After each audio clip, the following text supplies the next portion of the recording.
Xin chào các bạn, hôm nay mình sẽ hướng dẫn các bạn móc một chiếc áo với họa tiết dứa như thế này. Thì họa tiết dứa là họa tiết cơ bản mà tất cả chúng ta ai khi móc áo cũng muốn móc cho mình một mẫu. Mình sẽ hướng dẫn chung và tùy theo size, tùy theo mỗi người có những cái số đo khác nhau thì các bạn sẽ dựa theo cái mẫu của mình để móc cho mình cho nó phù hợp. Thì để móc chiếc áo này mình dùng sợi cô tông Việt Nam loại 6 sợi chập 1 như thế này. Mình dùng hết hơn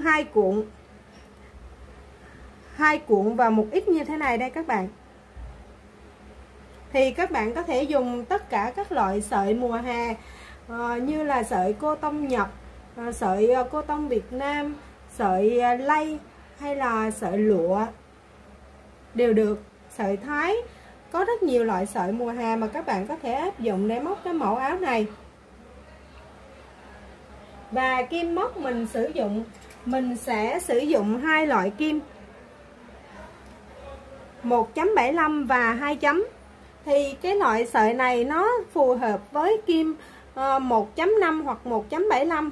Nhưng mà vì ở đây cái họa tiết mình muốn cho nó to và rõ nét nên mình sẽ sử dụng kim 2 chấm để móc họa tiết. Và kim 1.75 mình sẽ dùng để móc cái phần cổ áo. Chúng ta sẽ cùng bước vào phần hướng dẫn để móc chiếc áo này. Mình chúc các bạn thành công. Và trong quá trình mình hướng dẫn có điều gì mà các bạn thắc mắc hay là chưa hiểu rõ thì các bạn hãy bình luận bên dưới cái clip giúp mình. Mình sẽ trả lời trong thời gian sớm nhất. Thì để tiến hành cái mẫu này, các bạn sẽ bắt đầu từ cái cổ. Từ cổ áo chúng ta móc xuống, sau đó chiết nách và đi xuống thân. Thì mẫu áo này của chúng ta sẽ gồm có 12 cái họa tiết ở từ cổ áo. Đây là một nửa của thân trước và chúng ta sẽ còn một nửa của thân sau. Thì theo như quan sát mình thấy ở đây là có 6 cái họa tiết dứa ở thân trước, thì thân sau nó cũng sẽ có 6 cái. Chúng ta có 12 cái họa tiết dứa. Và một cái họa tiết dứa như vậy thì chúng ta cần có 2 con sò. Từ đây đến đây chúng ta cần có 2 con sò để tạo thành một cái họa tiết dứa. Vậy 12 cái họa tiết dứa này các bạn cần có 24 con sò.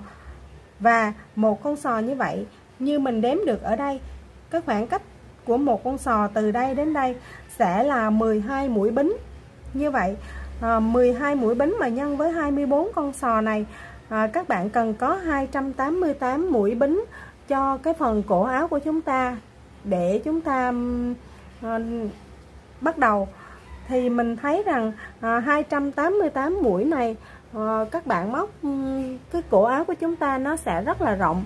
Vì vậy mình sẽ chỉnh sửa một tí, mình không móc theo như cái sơ đồ này mà cái phần cổ áo mình sẽ chỉnh sửa một tí.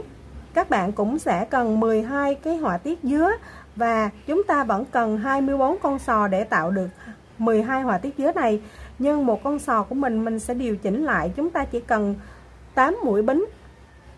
Thì ở đây con sò của người ta có 5 mũi kép, 2 mũi bính và 5 mũi kép.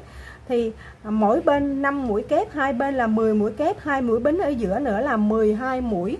Người ta cần có 12 mũi bính cho một con sò. Mình giảm cái số mũi bính này lại, mình chỉ cần 8 mũi bính cho một con sò.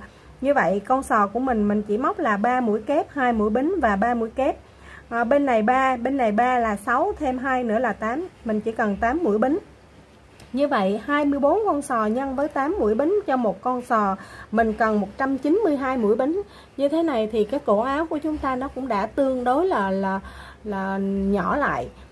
Tuy rằng nó không có tròn giống như cái cổ áo tròn ôm vào trong cái cổ của chúng ta, nó cũng hơi rộng ra một tí nhưng mà nó cũng phù hợp hơn.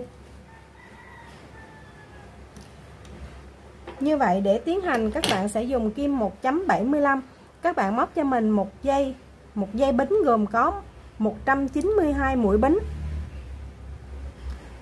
Sau khi các bạn móc xong 192 mũi bính, các bạn giữ tay của chúng ta ở ngay chỗ mũi 192 này, các bạn thêm một mũi nữa là 193. Sau đó các bạn bỏ cái mũi 193 này đi, các bạn quay trở lại mũi 192, các bạn móc vào một mũi đơn. Những chân còn lại các bạn móc mỗi chân là một mũi đơn. Chúng ta viền cái phần cổ áo. Vì sao mình phải viền cái phần cổ áo? Vì chúng ta móc một cái áo từ cổ đi xuống thì cái phần này nó cần phải cứng và chặt chẽ. Nếu như mà các bạn móc chỗ cổ áo này nó lỏng lẻo thì khi chúng ta đi xuống cái phần thân áo của chúng ta, cái lỡ mà sợi nó hơi chảy một xí là nó sẽ bị lệch cái cổ áo rất là xấu. Và trong quá trình mình sử dụng cái cổ áo, khi mình mặc vào mình cứ hay nắm cái áo mình kéo xuống một tí cho nó vừa người, thì cứ vài lần như vậy thì cái cổ áo của chúng ta sẽ bị sạc. Vì vậy đối với những cái mẫu mà mình móc từ cổ đi xuống, lúc nào mình cũng viền một hàng đơn như thế này, sau đó mình mới bước vào trong cái họa tiết. Thì các bạn viền cho mình 192 mũi đơn. Sau khi các bạn móc xong 192 mũi đơn này, các bạn kết vòng và chúng ta sẽ bước vào trong cái họa tiết để đi vào móc cái áo của chúng ta.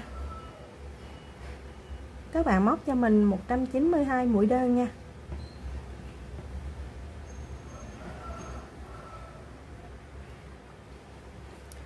Sau khi các bạn móc xong 192 mũi đơn như thế này thì các bạn dùng tay của mình, các bạn xoay ngược cái sản phẩm lại như thế này. Ở đây là mặt trái, đây là mặt phải, thì các bạn xoay ngược cái mặt trái của chúng ta lại. Sau đó các bạn dùng tay miết cái sợi của chúng ta cho nó nằm về một phía, nó không có bị xoắn sợi. Từ đầu đến cuối các bạn cứ miết như vậy, đến cuối ngay chỗ cái mũi đơn đầu tiên mà chúng ta đã tạo, các bạn sẽ móc vào, sẽ đâm kim vào đó để móc một mũi dời.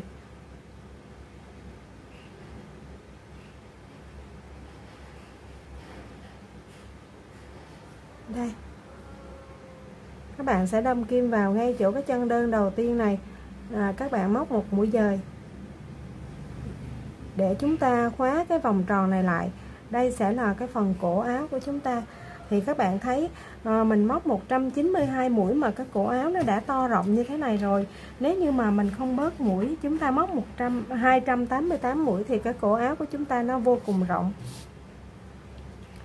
Và cũng vì như vậy mà mình dùng cái size kim 1.75 để nó nhỏ hơn một tí cho cái cổ áo của chúng ta nó được ôm vào một tí. Nếu không thì nó sẽ rất là rộng. Và sau khi các bạn móc một mũi dời để chúng ta kết vòng lại thì các bạn sẽ lên cho mình một bính ngay chỗ cái mũi dời này. Sau đó các bạn móc vào đây một mũi đơn.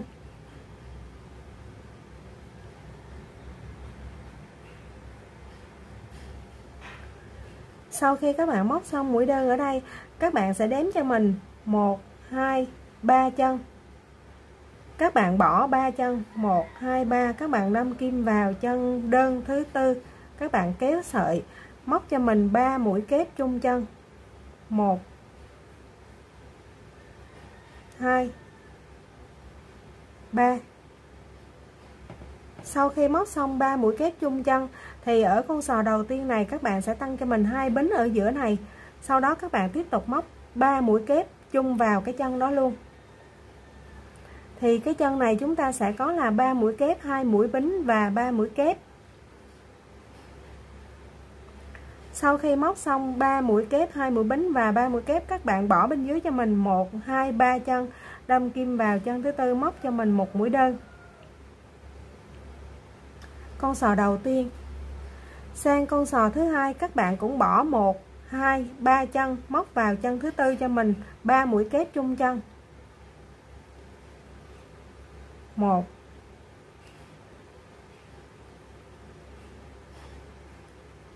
2, 3. Thì ở con sò thứ hai này các bạn không móc cho mình là 3 mũi bính mà các bạn sẽ móc cho mình là 5 mũi bính. không móc cho mình là 2 mũi bính mà sẽ móc cho mình là 5 mũi bính. Con sò đầu tiên chúng ta cách nhau là 2 mũi bính, con sò thứ hai chúng ta sẽ cách nhau là 5 mũi bính. 1 2 3 4 5 mũi bính và tiếp tục là 3 mũi kép chung chân.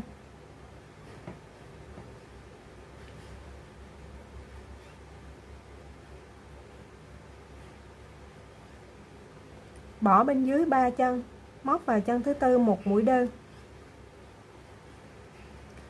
Con sò thứ ba các bạn cũng bỏ 3 chân và móc vào chân thứ tư 3 mũi kép chung chân. Các bạn cố gắng kéo cái mũi kép của chúng ta cho nó hơi dài ra một tí thì nó sẽ đẹp hơn nha các bạn. Con sò thứ ba 3 mũi kép chung chân, sau đó là 2 mũi bính và 3 mũi kép chung chân.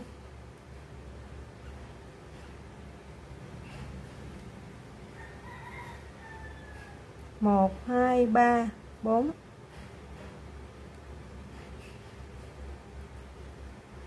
Sang con sò thứ tư 1 2 3, bỏ 3 chân móc vào chân thứ tư 3 mũi kép chung chân.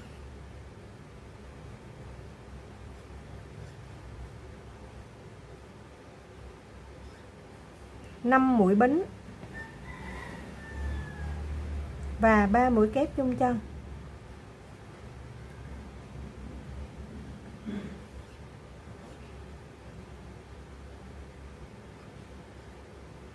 Bỏ bên dưới 3 chân móc vào chân thứ tư 1 mũi đơn.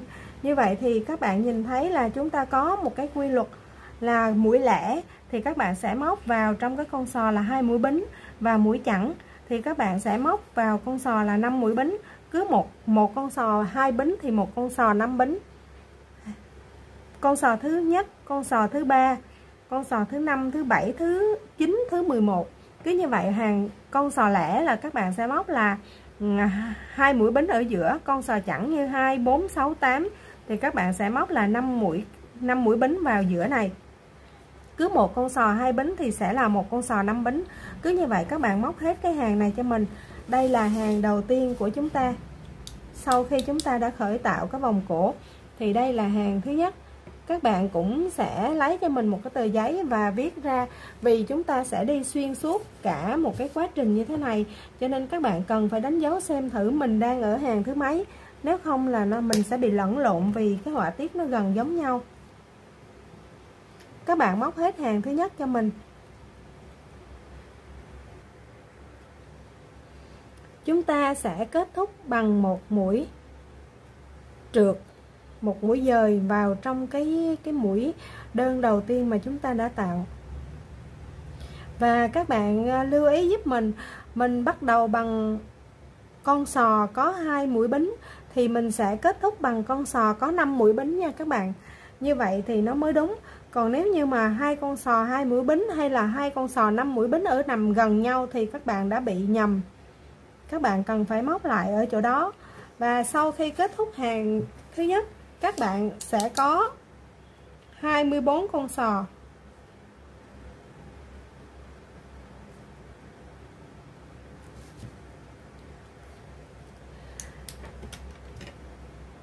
Sau khi các bạn móc xong một mũi dời vào trong cái ô rỗng này, bây giờ chúng ta sẽ cùng tiến hành bước vào trong cái họa tiết của chúng ta.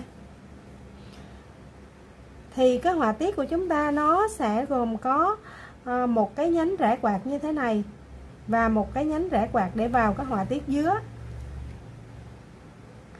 Thì chỗ nào là 2 con sò thì các bạn sẽ móc cái nhánh rẽ quạt này, và chỗ nào là con sò có 2 mũi bính thì các bạn sẽ móc cái họa tiết rẽ quạt. Chỗ nào mà có 5 mũi bính thì các bạn sẽ móc cái họa tiết dứa. Để bắt đầu các bạn sẽ dời kim vào trong ô rỗng. 3, các bạn dời 4 lần kim để kim của chúng ta nó vào trong giữa của cái mũi con sò này. Sau đó các bạn sẽ lên cho mình 3 bính và xem nó như một mũi kép. Các bạn móc tiếp cho mình cái con sò giống như vậy là 3 mũi kép, 2 mũi bính và 3 mũi kép chung chân.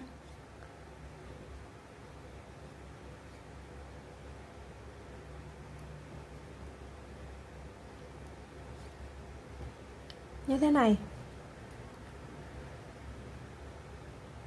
Sau đó các bạn tăng cho mình 2 bính và các bạn móc vào cái dây rỗng, cái dây 5 bính này các bạn móc cho mình 11 mũi kép chung chân. 1 2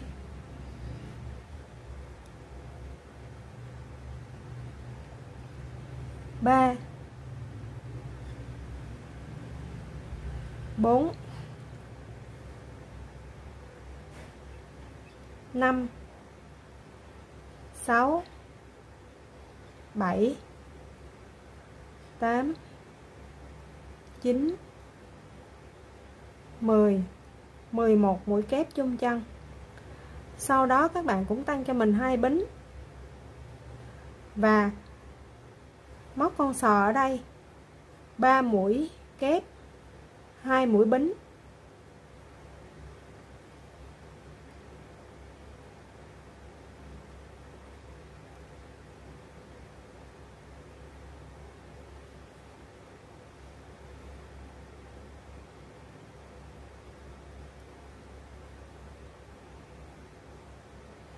Sau đó các bạn cũng tăng 2 bính,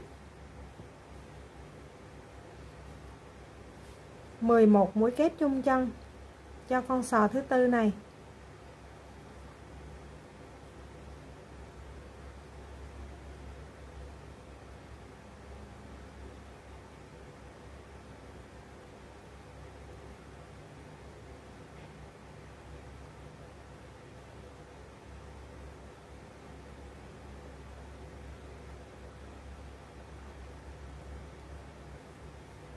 Mười một mũi kép chung chân và 2 bính. Cụm sò gồm có 3 mũi kép, 2 mũi bính và 3 mũi kép chung chân.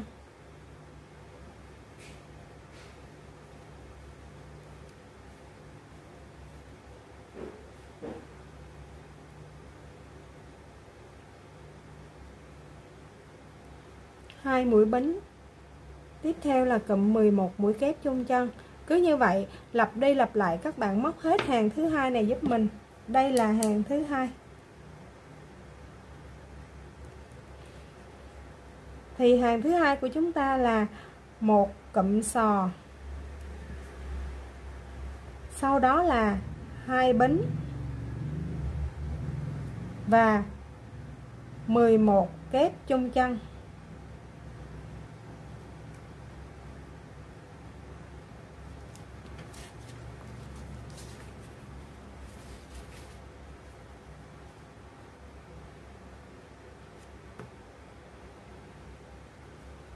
Sau khi móc xong 11 kép chung chân, các bạn sẽ quay trở lại là 2 bính và một cụm sò.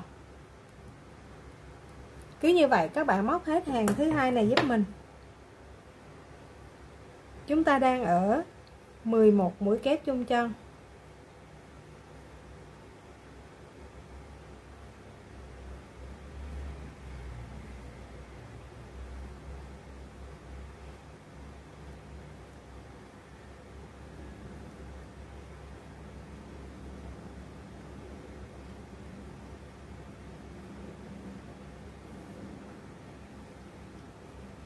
Và sau khi kết thúc cái hàng thứ hai này, các bạn sẽ đổi size kim cho mình nha.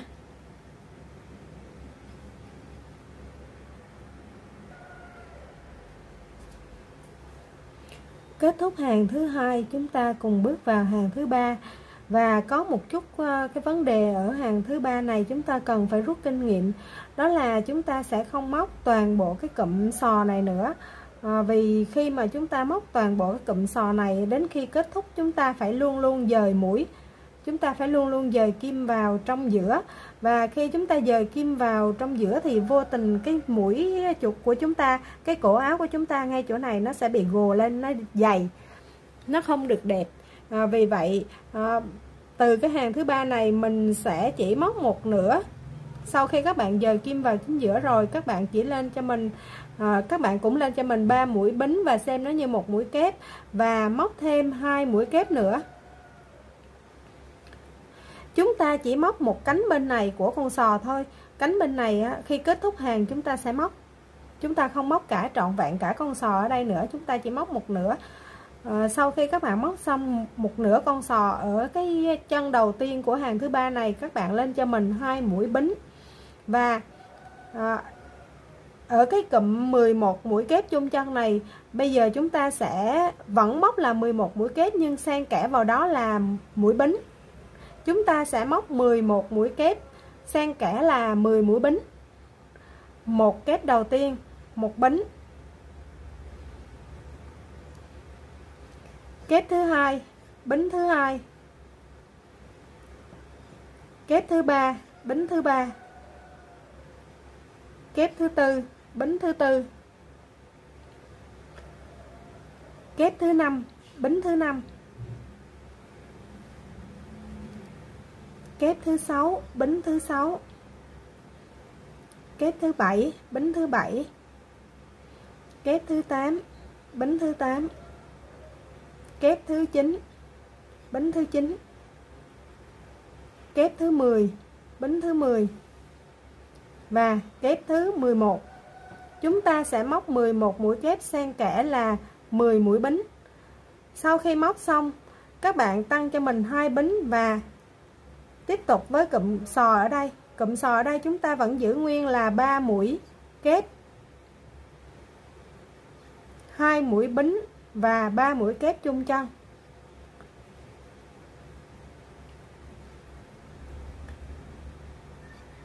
Và ở giữa cụm sò và cụm dứa này, các bạn vẫn tăng cho mình 2 bính.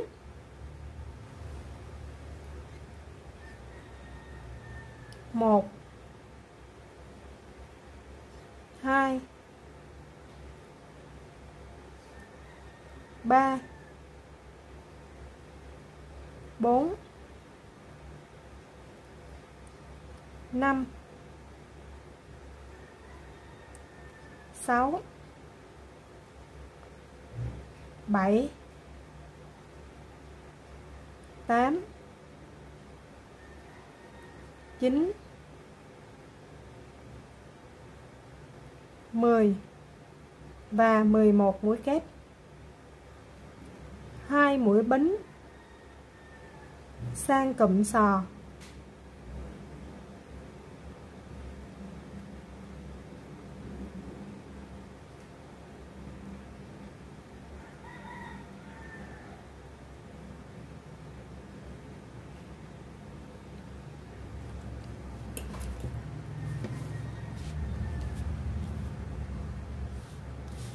Như vậy, hàng thứ ba của chúng ta sẽ móc như sau.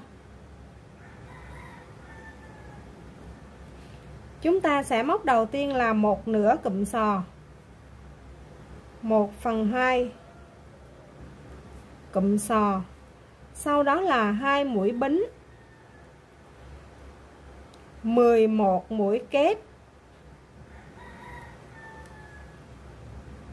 xen kẽ 10 mũi bính, sau đó là 2 mũi bính và tiếp tục là cụm sò. Cứ như vậy các bạn lặp đi lặp lại cái hàng thứ ba này cho đến hết giúp mình. Để kết thúc hàng thứ ba này, các bạn sau khi móc xong cụm kép ở đây, các bạn tăng cho mình 2 bính, và ở cái cụm sò lúc đầu tiên chúng ta đã móc được một nửa cụm, bây giờ chúng ta sẽ móc 3 mũi kép bên này. Sau đó các bạn vòng chỉ qua kim, các bạn đâm kim vào ngay chỗ cái mũi 3 bính, các bạn đâm kim vào cái mũi bính thứ 3. Các bạn kéo sợi, móc một mũi dời về phía bên này. Thì thay vì ở đây chúng ta là 2 mũi bính thì mình móc một mũi kép như thế này thì nó thay thế cho 2 mũi bính. Như vậy là chúng ta đã kết thúc xong cái hàng thứ ba. Để bắt đầu hàng thứ tư, các bạn sẽ đâm kim vào ngay chỗ cái dây kép mà mình vừa mới móc ngang qua. Các bạn móc cho mình một mũi đơn, sau đó tăng thêm 2 mũi bính nữa. Chúng ta xem nó như là một mũi kép. Sau đó các bạn cũng móc thêm cho mình 2 kép nữa để cho nó hoàn thiện một nửa con sò bên này. Như thế này. Thì ở hàng thứ 2 và hàng thứ 3 chúng ta móc là xen kẽ ở giữa những cái họa tiết này là 2 mũi bính, nhưng mà lên hàng thứ 4 này các bạn chỉ móc cho mình một mũi bính. Vì cái họa tiết của chúng ta nó đang tăng dần ở đây nên mình phải bớt mũi bính ở đây để cho nó cân xứng. Và mình cũng nói luôn là vì đây là áo mình chiết nách, cho nên móc từ cổ đi xuống sau đó chiết nách, nên cái phần dư mũi của chúng ta nó sẽ khá nhiều. Các bạn đừng phân vân khi mà mình móc mình cảm thấy là cái sản phẩm của chúng ta nó trùng lại, nó không có dàn trải đều ra, nó không có rõ ràng, thì sau khi mình chiết nách đó thì nó sẽ thẳng ra. Vì vậy các bạn không phải phân vân chỗ này nha. Thì sau khi các bạn móc xong một nửa con sò bên này, các bạn tăng cho mình một mũi bính. Sau đó chúng ta sẽ móc vào từng cái dây rỗng, từng cái ô trống của cái hàng bên dưới. Chúng ta không móc trên đầu của mũi kép nha các bạn. Các bạn sẽ móc vào ô rỗng đầu tiên cho mình 3 mũi kép chung chân và chụm đầu. Trong cái ô rỗng đó các bạn lấy sợi 3 lần. Sau khi có đủ 4 vòng chỉ trên kim như thế này, các bạn kéo sợi qua hết. Đây là 3 mũi kép vừa chụm chân vừa chụm đầu. Sau đó tăng 3 bính. Cứ mỗi một cái họa tiết như thế này chúng ta sẽ cách nhau là 3 mũi bính. Ở đây chúng ta sẽ móc 10 lần cái họa tiết này vào trong một cái quả dứa.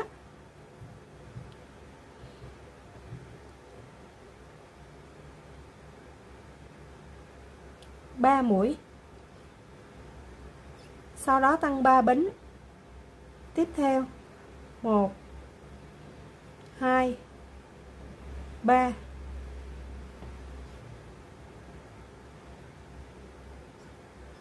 Thì cái chỗ này nếu như các bạn nào không hiểu mình sẽ giải thích cặn kẽ hơn. Nó sẽ giống như là các bạn lấy sợi để móc một mũi kép, nhưng mà các bạn không kéo sợi qua hết luôn mà các bạn chỉ kéo một lần sợi. Thay vì một mũi kép các bạn phải kéo 2 lần sợi, thì các bạn chỉ kéo một lần sợi và giữ một lần sợi lên trên kim. Sau đó các bạn móc 3 lần như vậy, có đủ 4 vòng chỉ trên kim thì các bạn mới kéo sợi qua hết. Đây, lấy sợi, đâm kim xuống ô rỗng, kéo sợi một lần, giữ sợi trên kim, tiếp tục lấy sợi, đâm kim xuống ô rỗng, kéo sợi, lấy sợi lần thứ 2 và cũng kéo qua một lần, giữ 2 vòng chỉ trên kim. Tiếp tục lấy sợi lần thứ 3, cũng kéo sợi qua một lần. Sau khi có 3 vòng chỉ của 3 cái mũi kép và một vòng chỉ đi xuyên suốt cái áo của mình thì các bạn kéo sợi qua hết. Chúng ta có 4 vòng chỉ là kéo sợi qua hết. 2, 4, 5 mũi. Chúng ta sẽ móc vào 10 cái ô rỗng.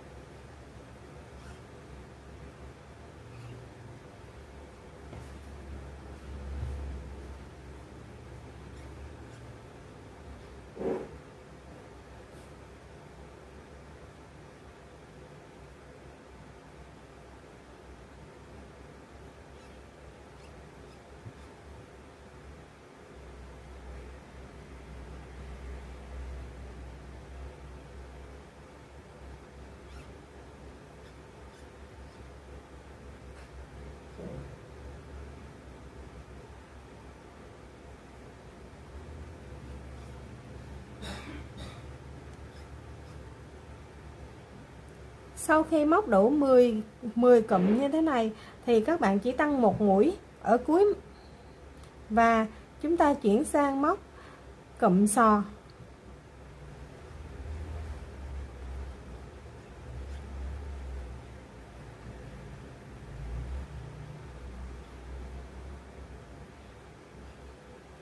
Lúc nãy mình nói các bạn là hết hàng thứ 3 thì thay kim, nhưng mà mình quên thay kim rồi. Hết hàng thứ 4 này mình sẽ thay kim. thay kim không phải là vì sợi nó không phù hợp với kim mình đang dùng. Đối với dòng sợi mùa hè này các bạn có thể dùng kim 1.5 hoặc 1.75, nhưng mà 1.75 thì nó phù hợp, nó vừa vặn với sợi hơn.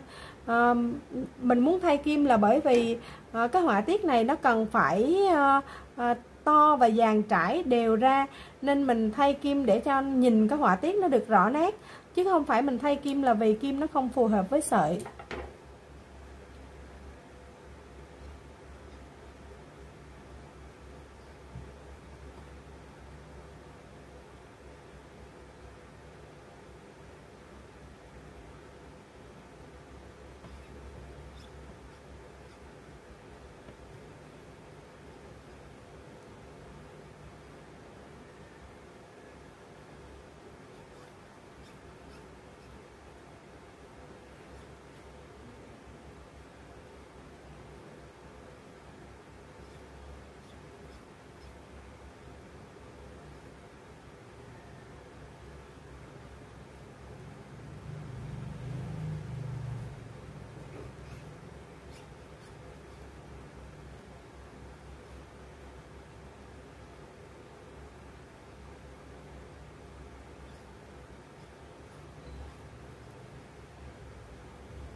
Hai, 4, 6, 8, 10. Sau đó là một mũi bính và bước qua cụm con sò.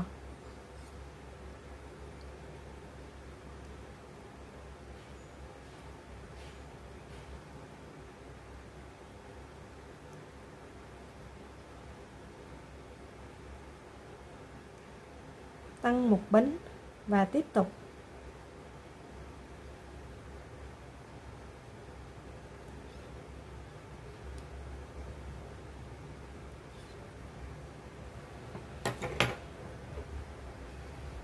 Chúng ta đang ở hàng thứ tư.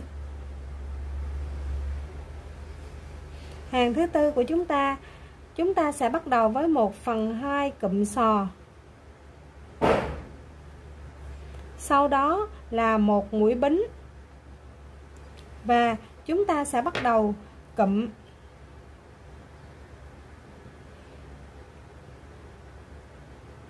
3 kép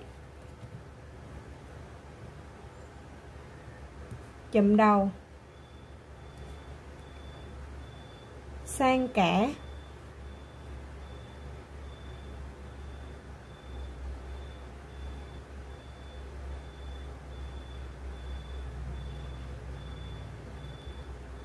dây 3 bính.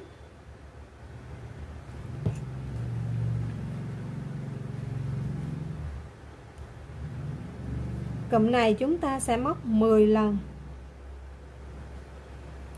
Sau đó là một bính và tiếp tục là cụm sò. Các bạn cùng móc hết hàng thứ tư này giúp mình.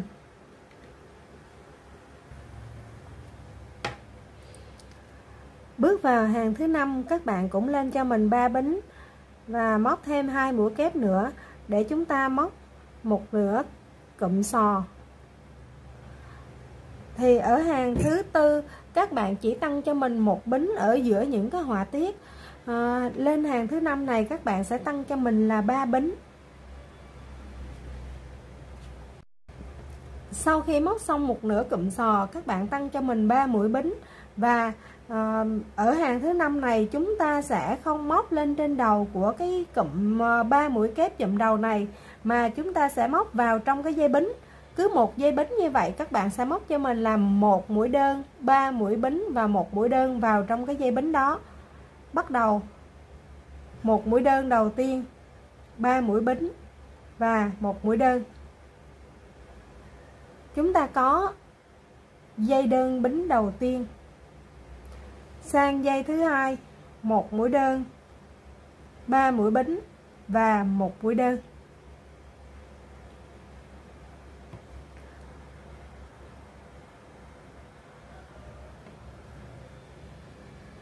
Sang dây thứ ba, 1 mũi đơn, 3 mũi bính và 1 mũi đơn. Sang dây thứ tư,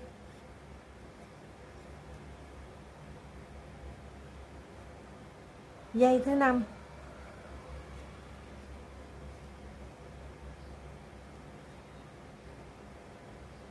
dây thứ sáu,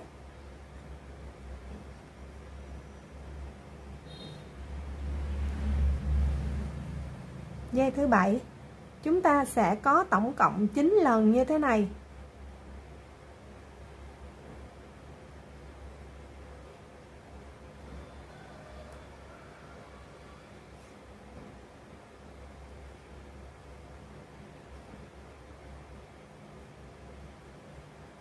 Kết thúc một cụm dứa, các bạn đếm lại cho mình 1, 2, 3, 4, 5, 6, 7, 8, 9. Chúng ta có 9 lần một đơn 3 bính 1 đơn như thế này. Sau khi móc xong, các bạn tăng cho mình 3 bính và móc cụm sò.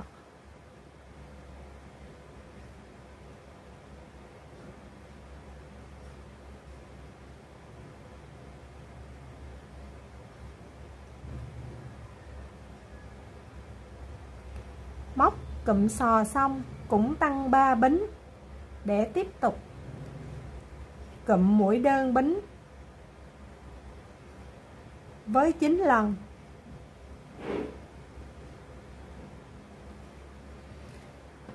Chúng ta đang ở hàng thứ 5.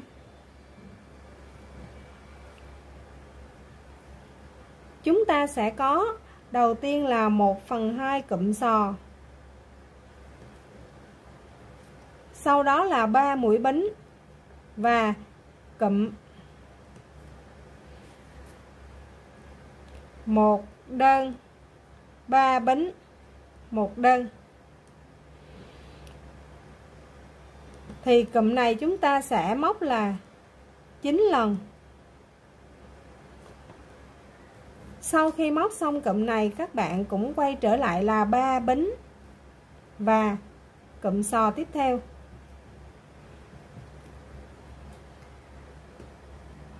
Các bạn móc hết hàng thứ 5. Kết thúc hàng thứ 5, chúng ta cùng bước vào hàng thứ 6. Trước khi bước vào hàng thứ 6, mình nói một tí về cái họa tiết dứa của chúng ta. Thì mỗi cái họa tiết dứa như thế này nó sẽ có một cái cụm, đó là cụm 3 mũi kép chùm đầu. Nó sẽ đi xuyên suốt, nó ôm cái cụm dứa lại và nó tạo hình cho cái cụm dứa của chúng ta. Vì vậy bắt đầu từ cái hàng thứ 6 này, các bạn sẽ móc cái cụm dứa đó cho mình. Sau khi các bạn móc xong một nửa của cụm sò, các bạn tăng cho mình ở đây 2 bính. Hàng thứ 6 mình chỉ tăng 2 bính ở giữa những cái họa tiết nha các bạn. Và ở ngay cái ô rỗng đầu tiên của cái dây một đơn 3 bính 1 đơn này, dây đầu tiên các bạn sẽ móc cho mình 3 mũi kép chùm đầu. Sau khi có đủ 4 vòng chỉ trên kim, các bạn kéo sợi qua hết cho mình thì chúng ta có được 3 mũi kép chùm đầu ở đây. Sau đó tăng cho mình 3 bính, móc một mũi đơn lên trên dây bính thứ hai, tăng cho mình 5 bính, một mũi đơn lên dây bính thứ ba, lại tiếp tục là 5 bính, một mũi đơn lên dây bính thứ tư. Chúng ta sẽ có 6 lần dây 5 bính như thế này trong mỗi cái họa tiết dứa. Ở đây chúng ta có 2 lần, 3, 4, 5,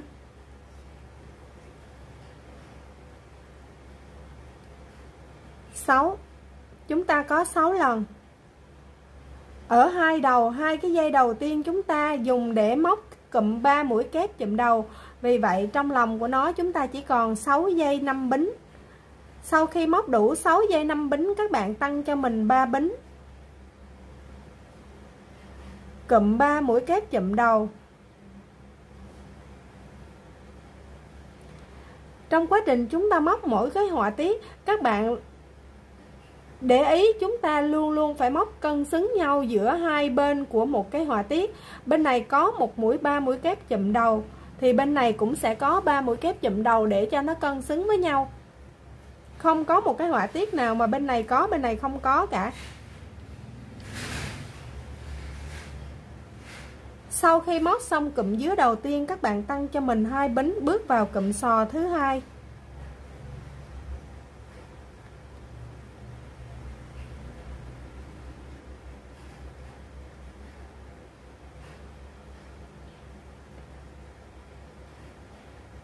Kết thúc cụm sò cũng tăng 2 bính, bước vào cụm dứa thứ hai. Đầu tiên sẽ là 3 mũi kép chụm đầu.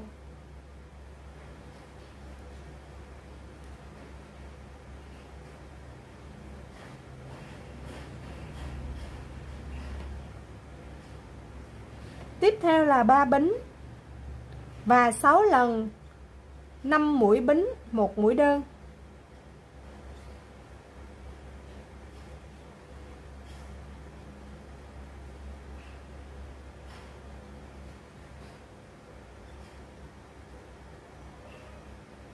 Chúng ta đang ở hàng thứ 6.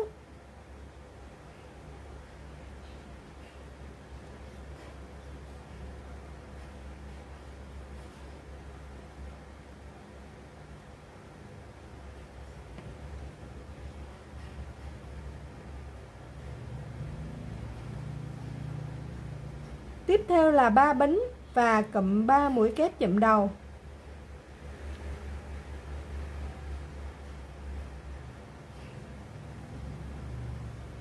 Rồi lại 2 bính để bước vào cụm sò thứ ba. Cứ như vậy lần lượt các bạn móc hết hàng thứ 6 này giúp mình.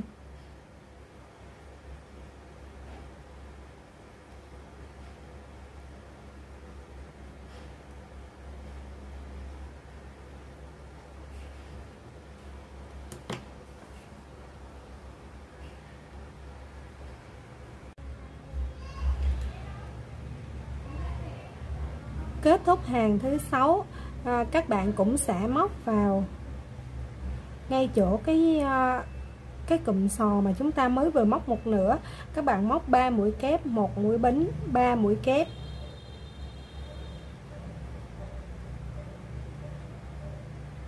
Một mũi bính và các bạn móc một mũi dời lên trên đầu của cái dây bính này.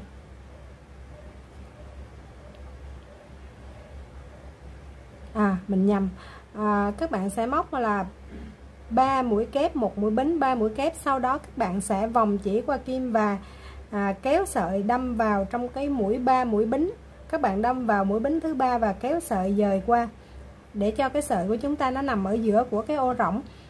Sau đó các bạn cũng lên 3 bính ở đây và xem nó như một mũi kép. Lên hàng thứ 7, các bạn sẽ móc cho mình ở chỗ này vẫn là một nửa của cụm sò. Sau đó các bạn móc cho mình 2 mũi bính trên đầu của cái mũi 3 mũi kép chụm đầu này. Chúng ta cũng sẽ tiếp tục móc 3 mũi kép chụm đầu. 1 2 3. Các bạn vẫn sẽ móc 3 mũi kép chụm đầu ở đây. Cái mũi này nó sẽ luôn luôn đi theo chúng ta trong suốt cái quá trình chúng ta móc cái họa tiết dứa. Sau đó là 3 bính và một mũi đơn lên trên dây bính, dây 5 bính đầu tiên. 1 2 3 4 5. Những dây bính còn lại đều là 5 bính. 2 3 4 chúng ta sẽ còn lại 5 lần dây 5 bính. 1 2 3 4 5. Sau đó là 3 mũi bính và cụm 3 mũi kép chụm đầu.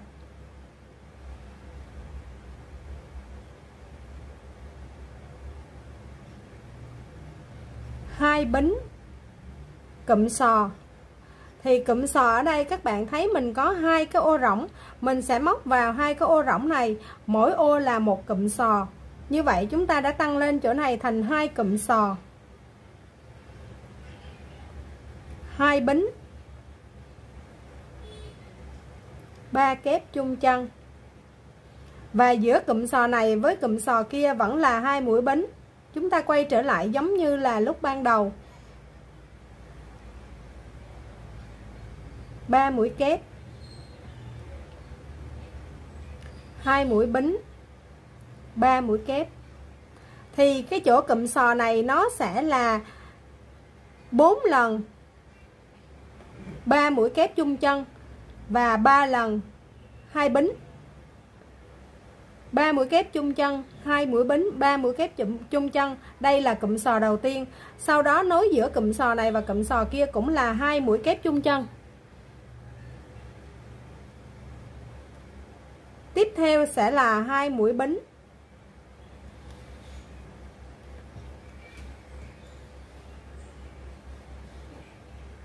Cụm 3 mũi kép chụm đầu.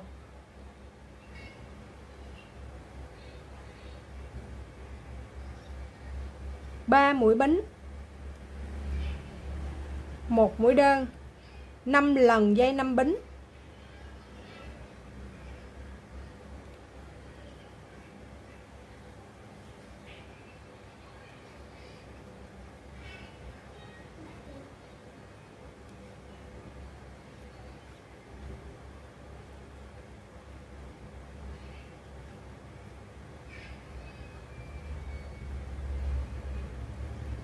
Sau khi móc đủ 5 lần dây 5 bính, chúng ta sẽ tăng lên 3 bính và 3 mũi kép chụm đầu. Cứ như vậy các bạn móc hết hàng này cho mình. Đây là hàng thứ 7.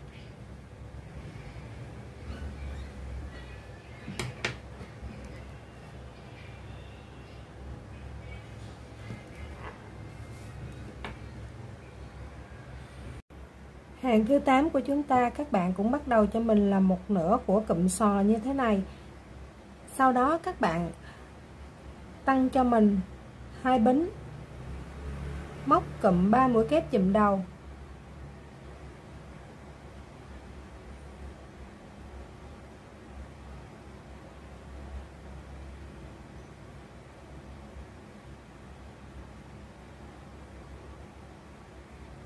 Sau đó các bạn cũng tăng 3 bính và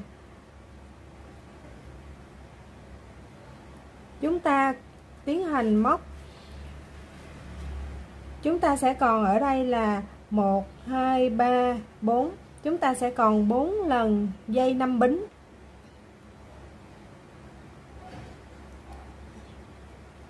Dây 5 bính thứ 2.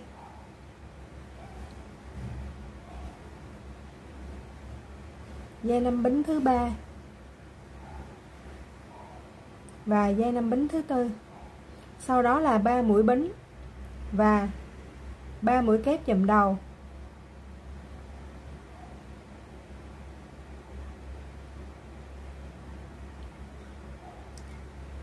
Tăng 2 bính, bước vào cụm sò. Ở đây bây giờ chúng ta có 3 cái ô rỗng. Mỗi ô rỗng là 2 mũi bính. Các bạn sẽ móc cho mình là 3 cụm sò. Hiện tại ở hàng thứ 7 chúng ta đang có 2 cụm sò, lên hàng thứ 8 chúng ta sẽ móc là 3 cụm sò. Và 3 cụm sò này các bạn không cách nhau bởi một mũi bính nào cả. Các bạn móc cho mình cụm sò đầu tiên 3 mũi kép, 2 mũi bính, 3 mũi kép chung chân. Sau đó sang cụm sò thứ hai các bạn móc liền luôn, không thêm, chúng ta không cách khoảng là mũi bính.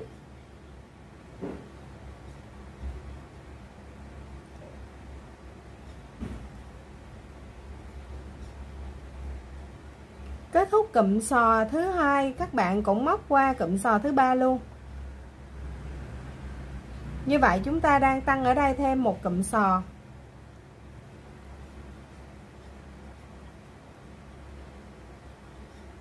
Tăng một cụm sò là tăng nhiều lắm nha các bạn. Một cụm sò nó gồm có tới 8 mũi. Ở đây chúng ta có tổng cộng là 12 cái họa tiết như thế này, thì mình tăng mũi rất nhiều. 2 mũi bính, cụm 3 kép chung chân, sau đó là 3 bính và tiếp tục 4 lần dây 5 mũi bính.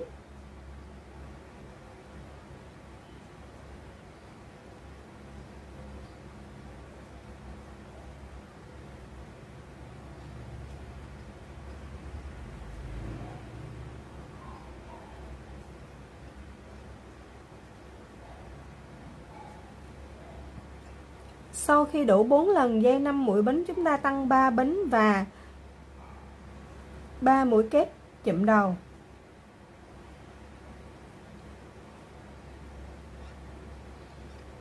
Tiếp theo là 2 bính và sang cụm 3 lần sò.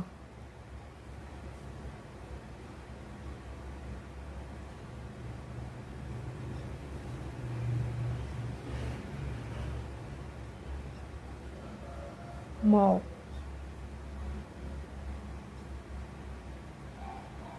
hai,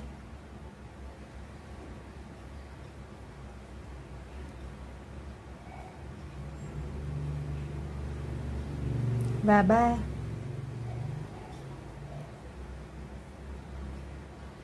Chúng ta đang ở hàng thứ 8. Các bạn móc hết hàng thứ 8 cho mình. Chúng ta đang giảm mũi ở cụm dứa đầu tiên và đang tăng mũi để tiến hành bước vào cụm dứa thứ hai. Sau khi mình móc xong sản phẩm thì kiểm tra lại clip, mình thấy rằng mình đã bị mất một cái clip của hàng hướng dẫn thứ 9. Vì vậy bây giờ mình sẽ bổ sung với sợi màu khác. Thì để móc hàng thứ 9 này, các bạn cũng sẽ móc cho mình ở đây. Sau khi xong hàng thứ 8, chúng ta có 3 cụm sò và không cách bính, thì lên hàng thứ 9 các bạn sẽ móc cho mình 3 cụm sò ở đây, mỗi cụm sò sẽ cách nhau là 1 mũi bính.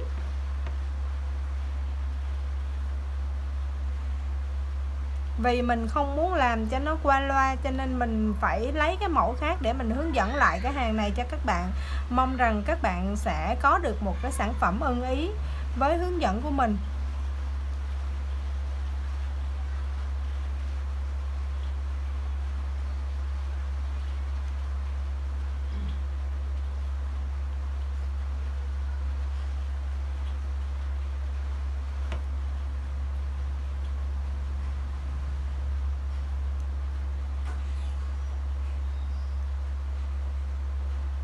Cách 1 mũi bính và sang cụm sò thứ 3.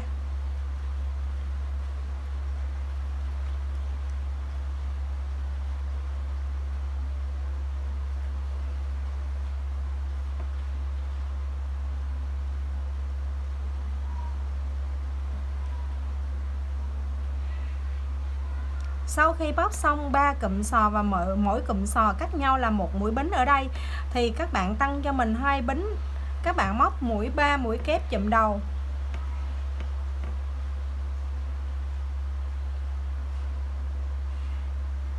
Mũi kép chụm đầu. Sau đó là 3 mũi bính và ở hàng thứ 8 chúng ta có 4 dây 5 bính. Sang hàng thứ 9 chúng ta chỉ còn lại là 3 dây 5 bính.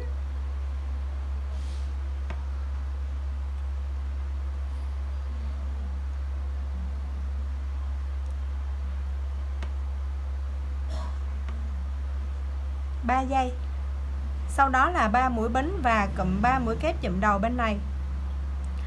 Thì các bạn móc hàng thứ 9, nhìn cái sợi nó khác màu một tí nhưng mà cách hướng dẫn là nó giống y như mình đang trình bày. Các bạn móc hết hàng thứ 9, chúng ta sẽ cùng bước sang hàng thứ 10. Bước vào hàng thứ 10 mình sẽ thay đổi chỗ này một tí cho nó khác với lại cái sơ đồ hướng dẫn. Không phải là mình muốn làm cho nó khác biệt, mà là mình thấy chỗ này nó đã dư mũi quá nhiều. Mình nghĩ nếu như tăng thêm nữa thì nó sẽ rất là thừa mũi. Mình sợ cái áo của mình nó bị trùng lại, vì vậy mà cái hàng thứ 10 này mình sẽ móc theo ý mình. Các bạn sẽ tăng cho mình 2 mũi bính. Sau khi các bạn móc một nửa của cụm sò ở đây, sau đó cụm 3 mũi kép chùm đầu, các bạn vẫn móc là 3 mũi kép chùm đầu.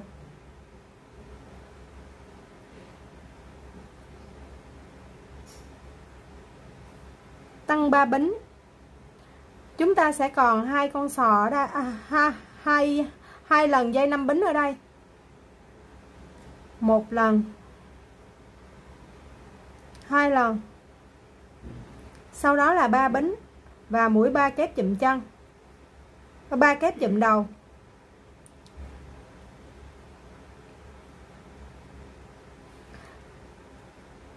Hai bính và bước vào cụm sò đầu tiên. Cụm sò đầu tiên các bạn cũng móc bình thường cho mình là 3 mũi kép, 2 mũi bính và 3 mũi kép chung chân. Sau đó các bạn tăng cho mình 2 bính. Cụm sò thứ hai ở giữa, các bạn móc cho mình 3 mũi kép, 5 mũi bính và 3 mũi kép chung chân. Chỗ này mình móc giống như là cái hàng đầu tiên mà chúng ta tạo mũi sò. Nó khác với lại cái sơ đồ hướng dẫn. Ở sơ đồ hướng dẫn người ta sẽ lên luôn cái cụm dứa thứ hai, nhưng mà mình thấy lên cụm dứa thứ hai luôn thì nó dư mũi quá nhiều, cho nên mình sẽ móc một cái hàng đệm ở đây. Sau khi móc xong cụm sò thứ hai với 5 mũi bính ở giữa, các bạn sang cụm sò thứ ba cho mình 3 mũi kép,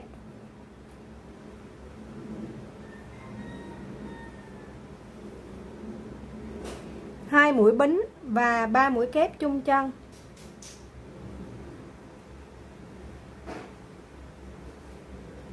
Sau đó 2 bính và 3 mũi kép chụm đầu.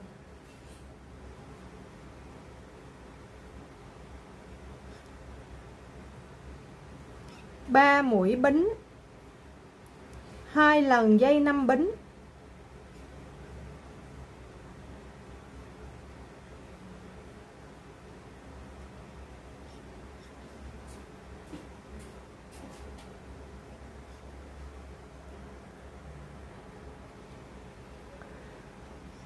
Sau đó là 3 bính, 3 mũi kép chùm đầu, 2 bính sang cụm sò,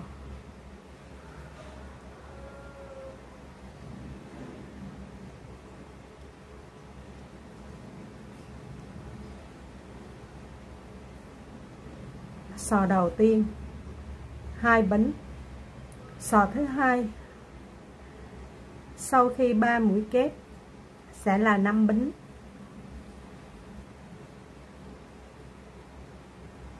và 3 kép chung chân. Tiếp theo cũng là 2 bính để sang cụm sò thứ ba.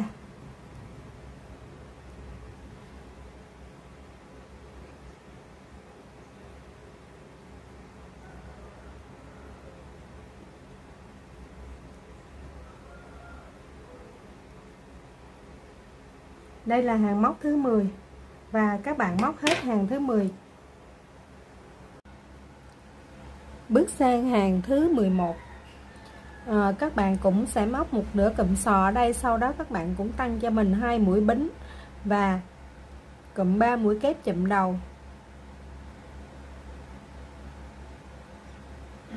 Sau đó là 3 bính, 1 mũi đơn, và bây giờ ở đây sau khi kết thúc hàng thứ 10 lên hàng thứ 11, chúng ta chỉ còn một một cái dây 5 bính ở đây thôi. Trong cái họa tiết dưới của chúng ta chỉ còn một dây 5 bính. 3 mũi bính, cụm 3 kép chụm đầu,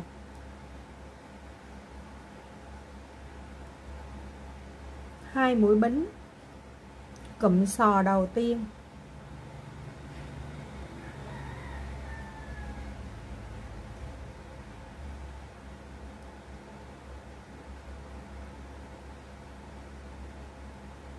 hai mũi bính và 11 mũi kép chung chân.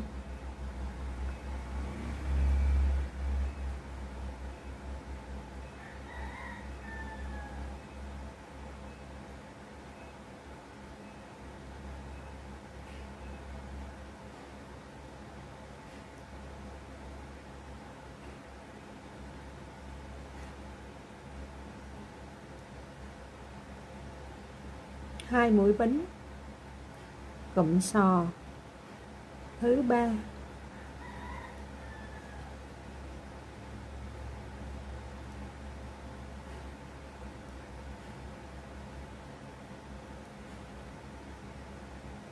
hai mũi bính,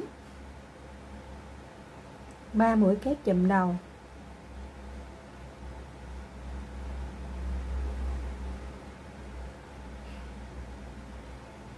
ba mũi bính, một mũi đơn, 5 mũi bính, một mũi đơn, 3 mũi bính, 3 mũi kép chụm đầu,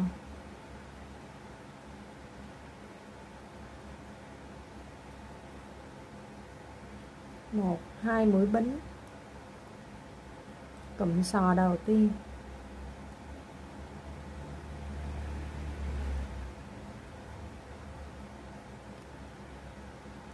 cụm sò thứ hai chúng ta sẽ không móc cụm sò nữa mà sẽ móc 11 mũi kép chung chân.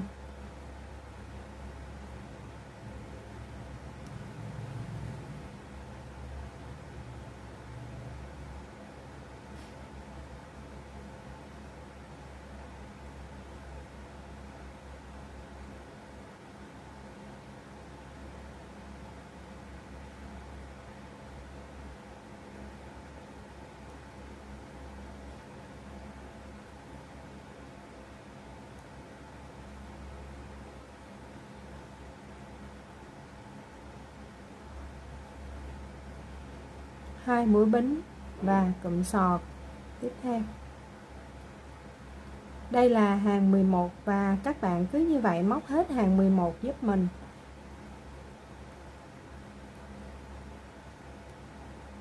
Thì ở hàng thứ 11 này chúng ta đang kết thúc gần kết thúc chứ chưa kết thúc nha các bạn.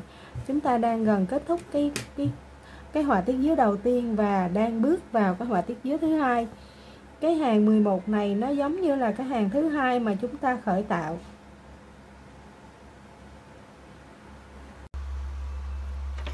Kết thúc hàng thứ 11, chúng ta cùng bước vào hàng thứ 12. Các bạn cũng lên 3 bính cho mình và móc cho mình một nửa sò bên này. Sau đó các bạn tăng cho mình 2 bính ở đây.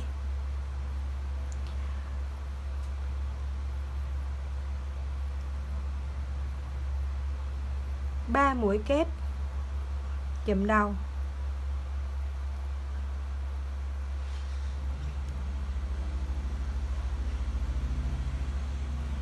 Bây giờ họa tiết dưới của chúng ta nó đi vào kết thúc thì các bạn cần phải có một mũi đơn vào trong chỗ cái dây 5 bính duy nhất này để cho chúng ta câu cái họa tiết dưới của chúng ta cho nó có cái mũi mát cho nó nhọn ra.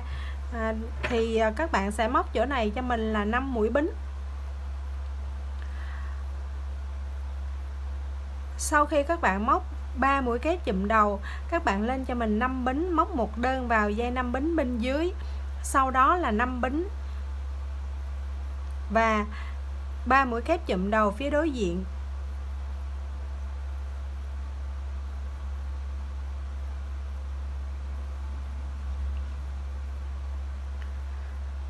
Sau khi các bạn móc xong 3 mũi kép chụm đầu bên này, các bạn cũng tăng cho mình 2 mũi bính để bước vào cụm sò đầu tiên.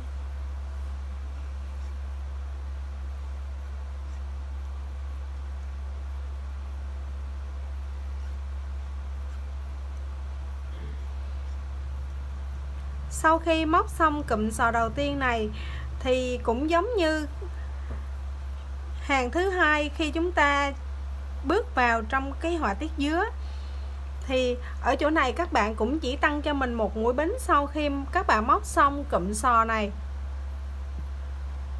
Có nghĩa là hai cái chân mà ngay chỗ chúng ta sẽ đi ra cái họa tiết dứa thứ hai này, các bạn sẽ móc một mũi bính.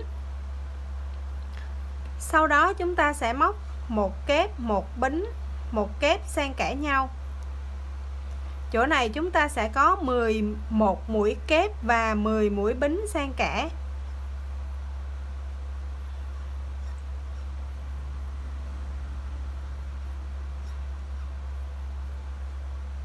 Chúng ta đang lặp lại hàng thứ hai của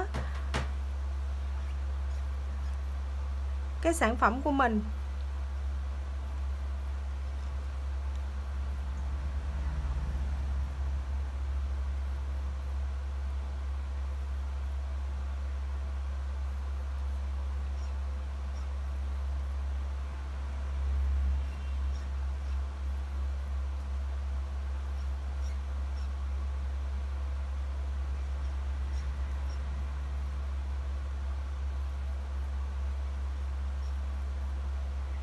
Sau khi các bạn móc xong cụm 11 mũi kép xen kẽ là 10 mũi bính này thì các bạn chỉ tăng cho mình một mũi bính thôi để bước vào cụm sò.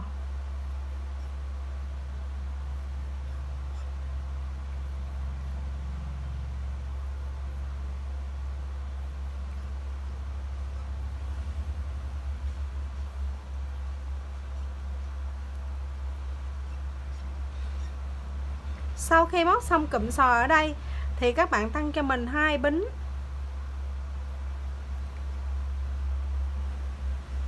Ba mũi kép chụm đầu.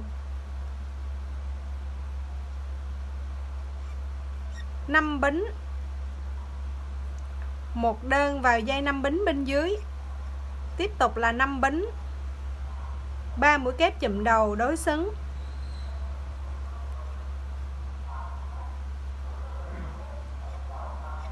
Sau đó là 2 bính và chúng ta bước vào cụm sò tiếp theo. Thì mình sẽ nói lại một tí về cái chỗ mũi bính của cụm sò đầu và cụm sò giữa.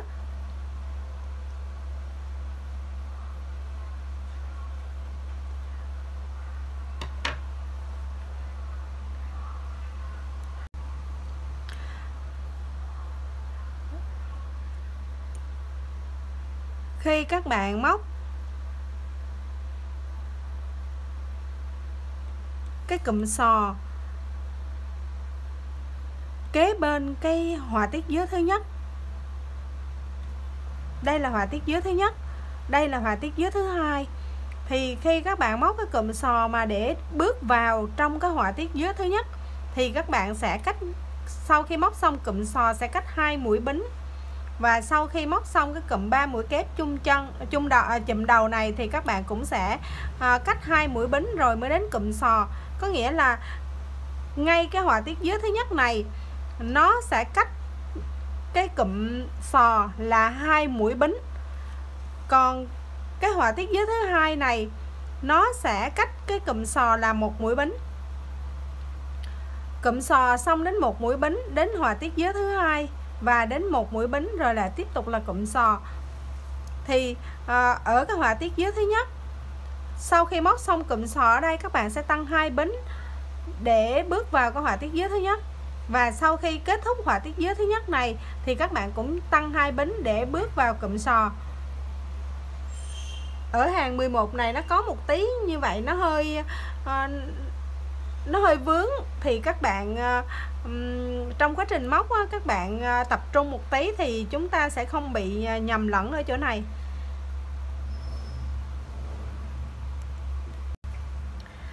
Như vậy thì sau khi các bạn móc xong cụm sò ở đây, chúng ta bước vào họa tiết dứa thứ hai.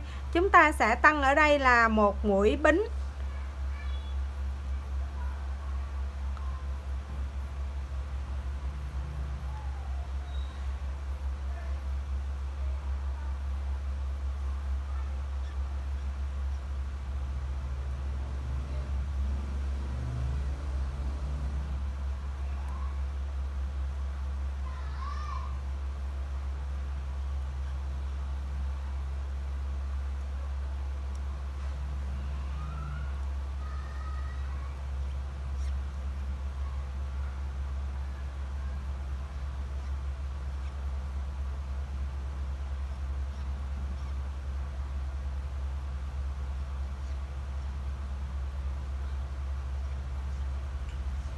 Thì sau khi móc xong họa tiết dứa thứ hai ở đây thì chúng ta cũng tăng một bính để sang cụm sò.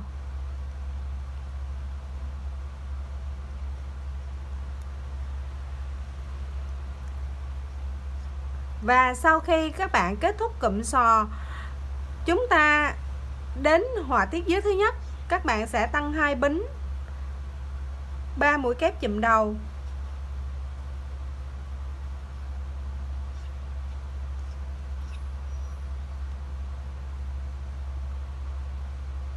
năm bính, một đơn, 5 bính, 3 mũi kép chùm đầu,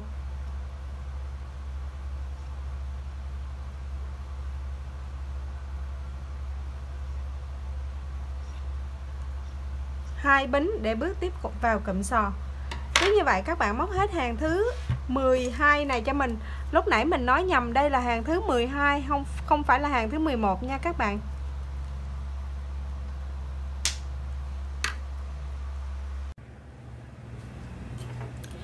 Kết thúc hàng thứ 12, bước sang hàng thứ 13, các bạn cũng móc một nửa cụm sò như thế này cho mình.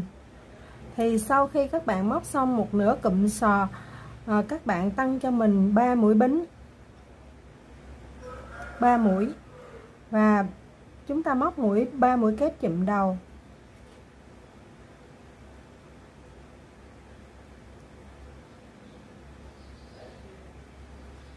Sau khi các bạn móc xong 3 mũi kép chùm đầu ở đây, các bạn cũng lên cho mình 5 mũi bính, 1 2 3 4 5 mũi bính, và các bạn đâm kim xuống cái mũi đơn bên dưới của cái dây bính hàng thứ 12.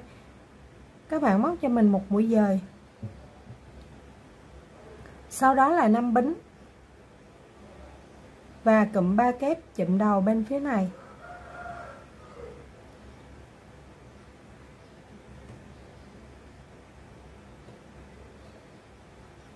Theo như cái sơ đồ hướng dẫn, cái chỗ này nó không có rõ ràng. Các bạn nhìn đây, chỗ này nó rất là lộn xộn, nó không có rõ ràng cái chi tiết. Nhưng mà theo như mình đã từng móc những cái hoa văn dứa thì ở chỗ này các bạn không nên kết thúc liền. Nếu như kết thúc liền là cái hoa văn dứa của chúng ta nó sẽ bị co lại như thế này, nó không có đẹp. Vì vậy các bạn phải cho nó thuôn dài ra một tí, thì khi chúng ta kết thúc á, cái áo của chúng ta nó không có bị trùng lại. Sau khi 3 mũi kép chùm đầu ở đây, các bạn tăng cho mình 2 mũi bính để bước vào cụm sò.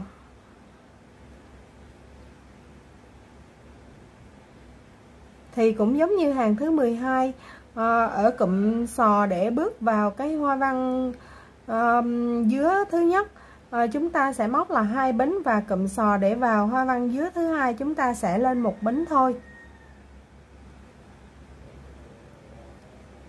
3 mũi kép chùm đầu vào cái dây rỗng. Nó giống như hàng số 4 chúng ta đã móc qua.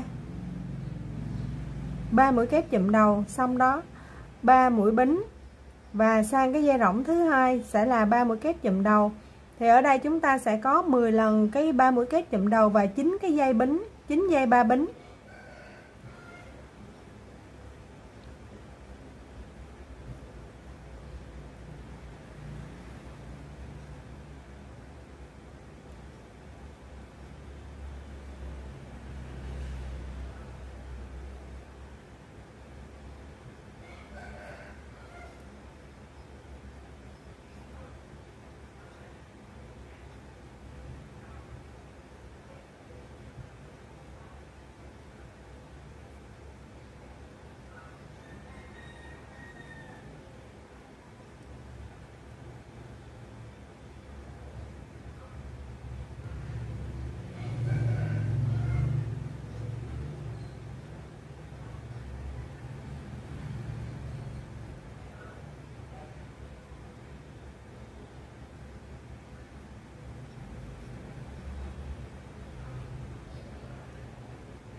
2 4 6 8 10.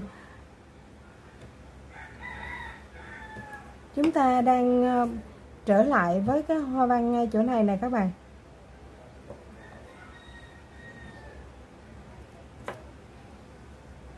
Sau đó là một mũi bính và cụm sò.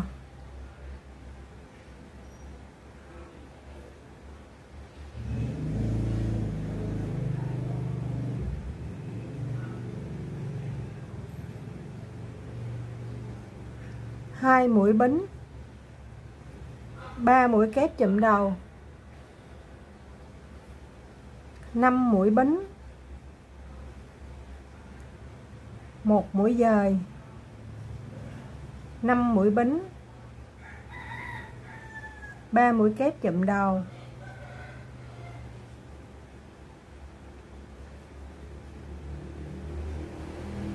2 mũi bính, cụm sò,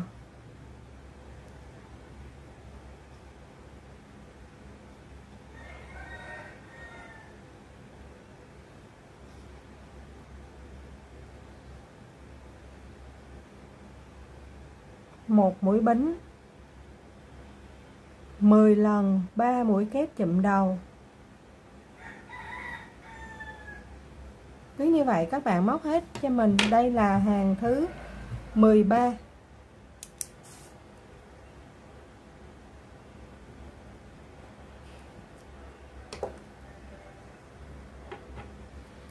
Kết thúc hàng thứ 13, các bạn cũng sẽ lên cho mình 3 mũi bính và móc 3 mũi kép để chúng ta tạo nửa cái con sò bên phía này.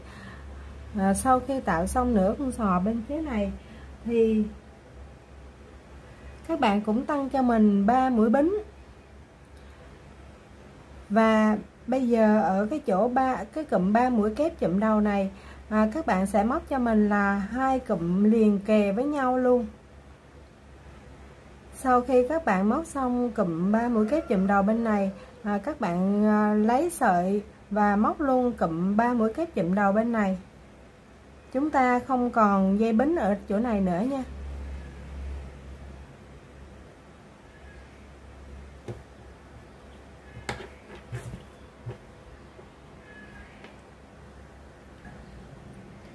Sau đó cũng là 3 mũi bính và chúng ta cụm sò bên này.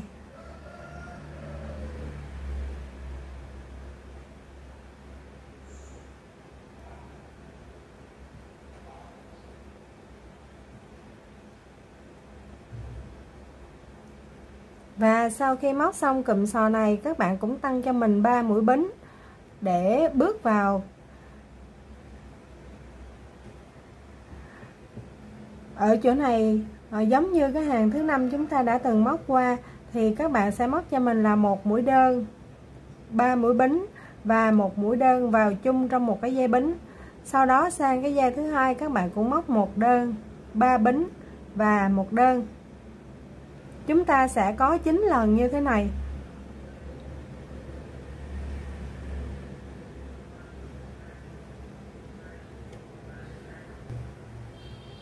Sau khi các bạn móc đủ 9 lần dây một đơn, 3 bính một đơn, thì các bạn cũng tăng cho mình 3 mũi bính để bước sang cụm sò đối xứng.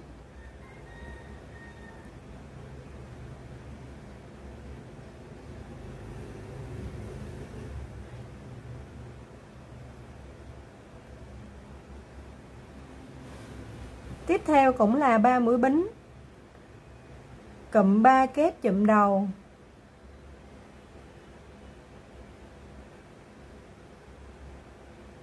khóa mũi và sang cụm 3 kép chụm đầu bên phía này.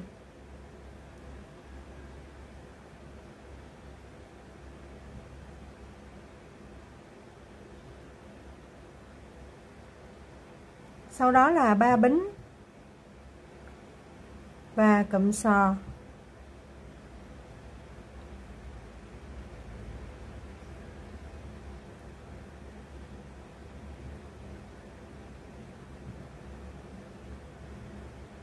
Tiếp theo là 3 bính và cụm một mũi đơn, 3 mũi bính, 1 mũi đơn, 1 mũi đơn, 3 mũi bính, 1 mũi đơn 9 lần.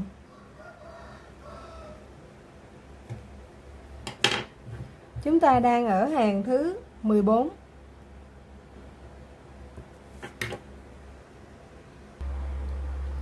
Sau khi kết thúc hàng thứ 14, dựa theo cái sơ đồ thì ở chỗ đây chúng ta chỉ còn là 1 mũi kép, nhưng mà mình thấy móc vào mũi kép chỗ này nó không có đẹp, nên mình sau khi các bạn móc một nửa cụm sò bên này, các bạn tăng cho mình 2 mũi bính.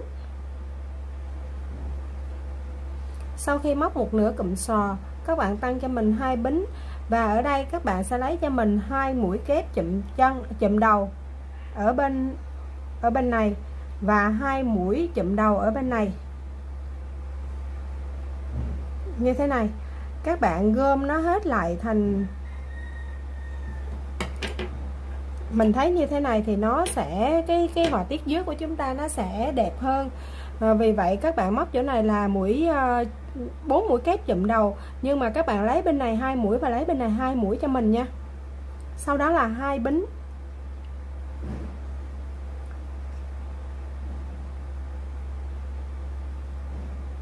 cụm sò,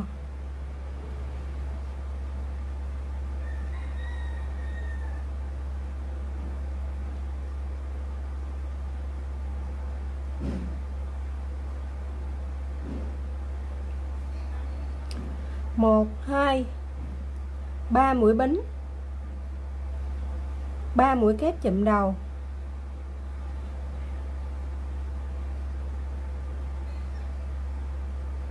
mình nhầm, chỗ này chỉ 2 bính thôi các bạn. Sau khi móc xong cụm sò thì chỗ này sẽ là 2 bính, 3 mũi kép chụm đầu,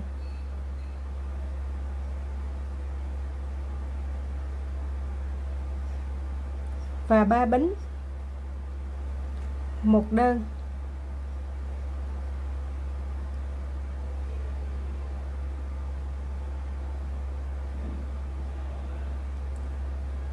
dây 5 bính. Chúng ta có 8 lần dây 5 bính ở đây đúng không ta? 1,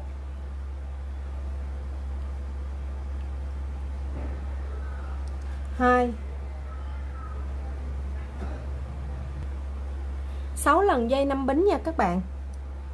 1, 2, 3, 4, 5, 6, 6 lần dây 5 bính, và sau đó là 3 mũi bính và cụm 3 mũi kép chụm đầu.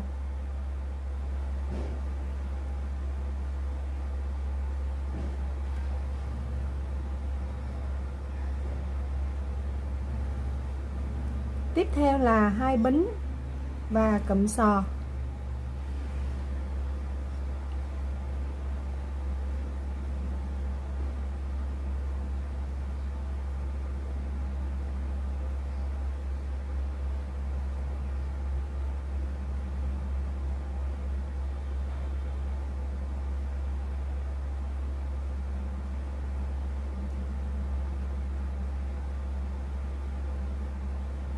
Và 2 bính, 4 mũi kép chụm đầu,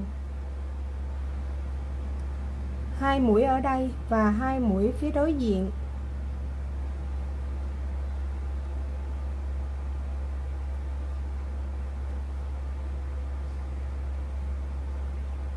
Hai bính, cụm sò.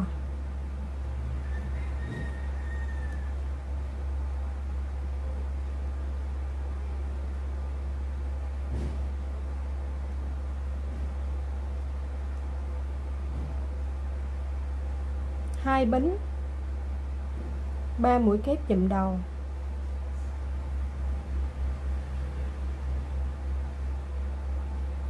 3 bính, 1 đơn, 6 lần dây 5 bính.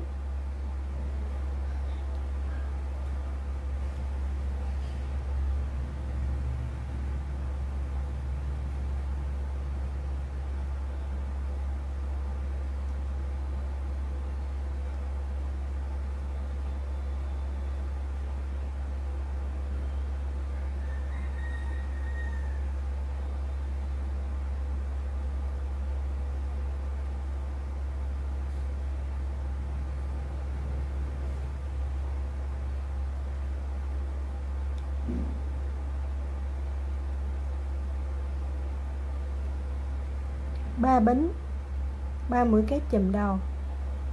Cứ như vậy các bạn móc hết hàng thứ 15.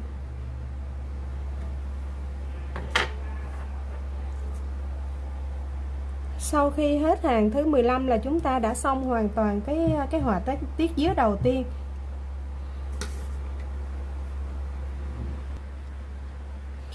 Chúng ta cùng bước vào hàng thứ 16. Sau khi các bạn móc một nửa cụm sò bên này, các bạn tăng cho mình chỗ này là 2 mũi bính. Và cái họa tiết dứa đầu tiên của chúng ta này nó đã kết thúc rồi. Vì vậy chúng ta không tham gia vào trong cái họa tiết này nữa. Các bạn sẽ móc luôn trên đầu của cái cụm sò đối diện. Các bạn móc vào đây một cụm sò.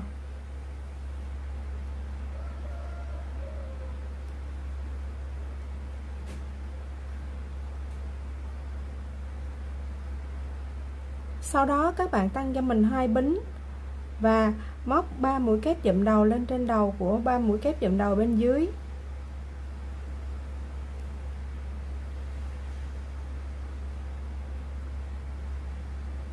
Ba mũi bính. Và ở hàng 15 chúng ta có 5 lần dây 5 bính và 6 lần dây 5 bính, thì ở đây chúng ta sẽ còn 5 lần dây 5 bính.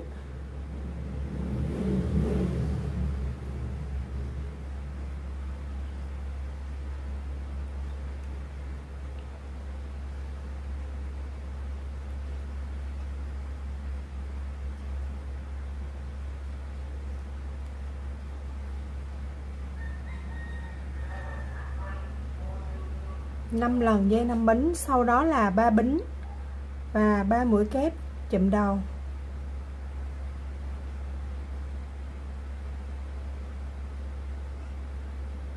Sau đó 2 bính và cụm sò.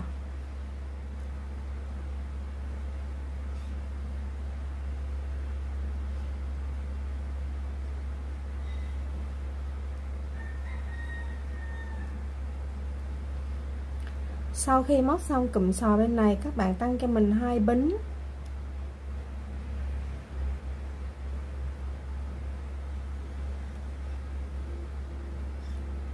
Hai bính và móc sang cụm sò bên kia luôn. Chúng ta đã hoàn thành xong cái cụm họa tiết dứa đầu tiên. Chúng ta không móc vào trong đó nữa. Chúng ta sẽ móc họa tiết ở đây và tạo cái phần thân áo đi xuống. Từ chỗ này đi xuống thì chúng ta sẽ cứ móc những cái cụm sò như thế này. Chúng ta không có móc dứa ở đây nữa. Sau đó là 2 bính và 3 mũi kép chụm đầu. Cứ như vậy các bạn móc hết hàng thứ 16 này cho mình.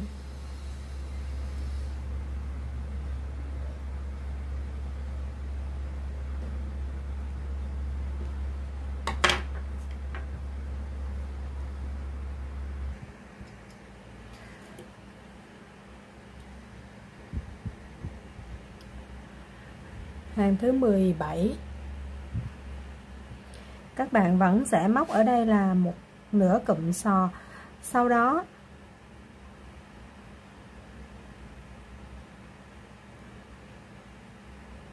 các bạn không tăng bính nha, móc vào trong cái dây 2 mũi bính này, móc vào đây cho mình một cụm sò nữa,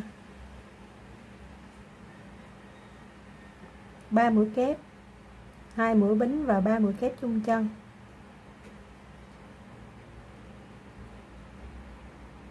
Và cũng không tăng bính, móc vào cụm sò tiếp theo.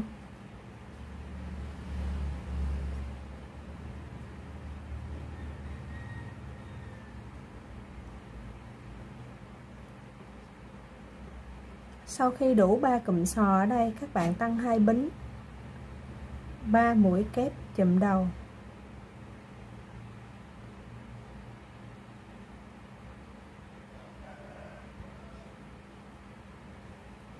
3 bính,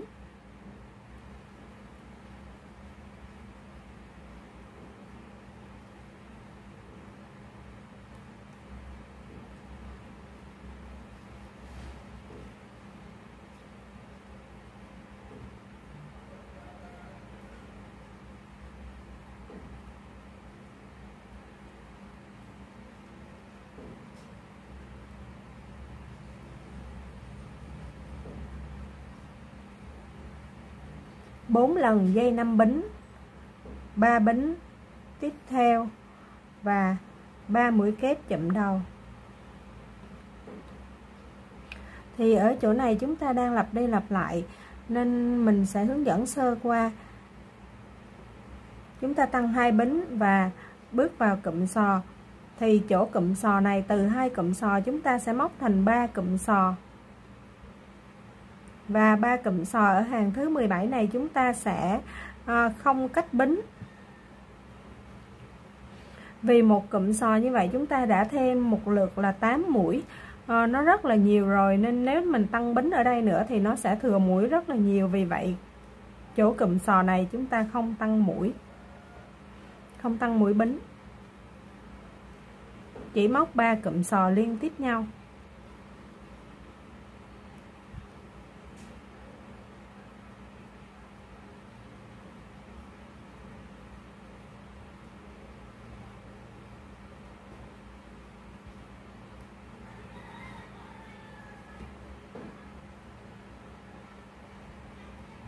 Tiếp theo là 2 bính, 3 mũi kép chụm đầu.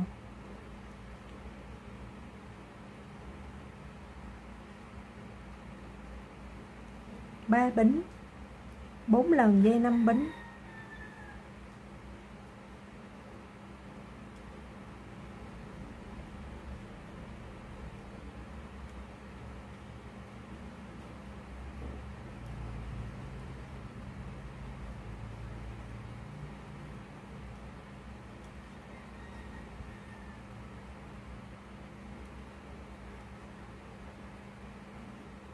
Chúng ta đang móc hàng thứ 17. Các bạn móc đến cuối hàng giúp mình. Chúng ta cùng bước sang hàng thứ 18. Các bạn cũng sẽ móc cho mình một nửa sò ở đây.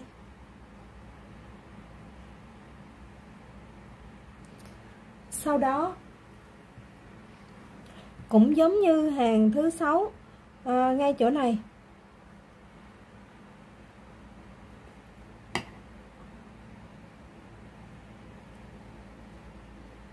thì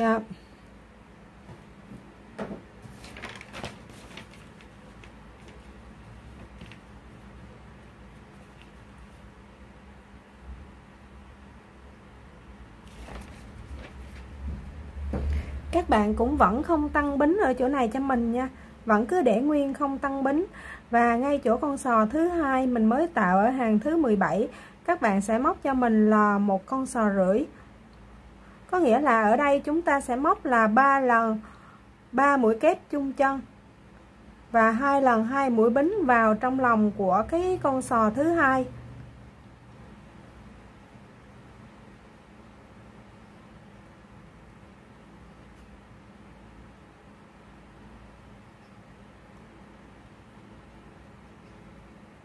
Đây. Và sau khi kết thúc ở hàng thứ hai, ở con sò thứ hai, con sò thứ ba các bạn móc bình thường cho mình, vẫn không tăng bính chỗ này nha các bạn, vì mình đang tăng mũi hơi nhiều rồi nên không tăng bính nha. Mình sẽ tăng bính từ từ ở những hàng sau. Sau đó là 2 bính, 3 mũi kép chụm đầu.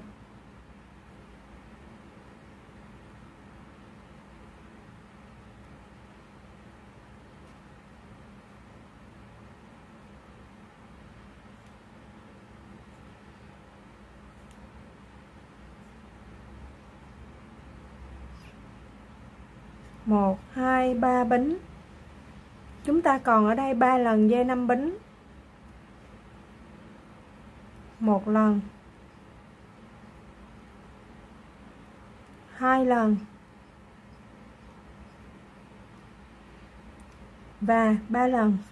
Sau đó là 3 bính, 3 mũi kép chụm đầu.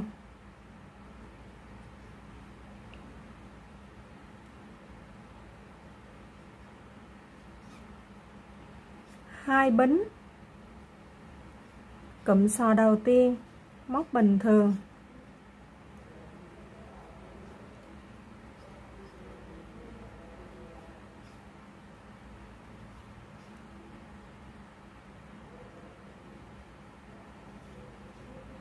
Cụm sò thứ hai chúng ta móc thành 1,5 cụm.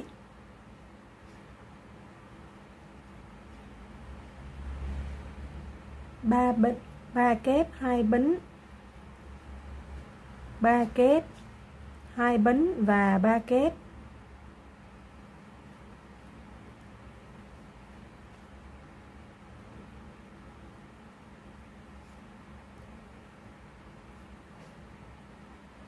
Sau đó cụm sò thứ ba.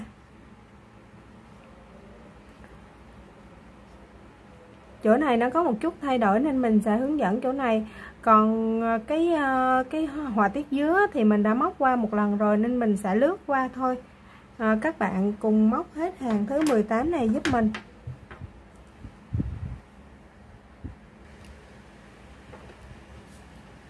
Kết thúc hàng thứ 18, chúng ta cùng bước vào hàng thứ 19.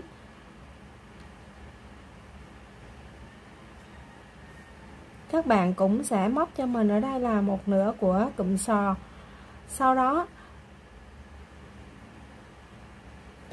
các bạn cũng không tăng bính chỗ này cho mình nha. Các bạn cũng sẽ móc cho mình từ 1,5 cụm sò ở đây chúng ta sẽ tăng thành 2 cụm sò, thì nguyên cả cái khu này, nguyên cả cái phần sò của mình lúc đầu từ 2 sò bây giờ sẽ tăng lên thành 4 sò.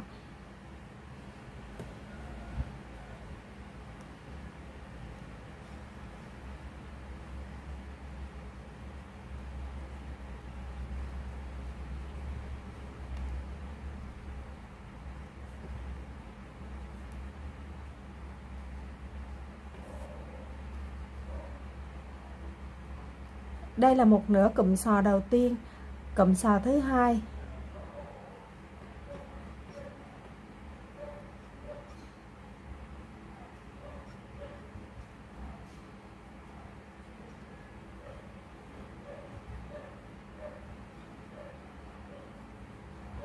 Sò thứ ba và sò thứ tư.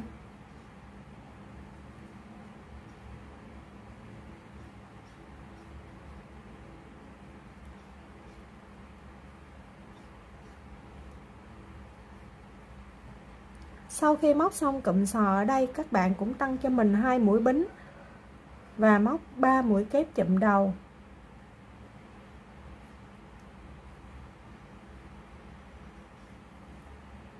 Một, hai, ba, 3 bính và chúng ta sẽ còn lại là 2 lần dây 5 bính ở đây.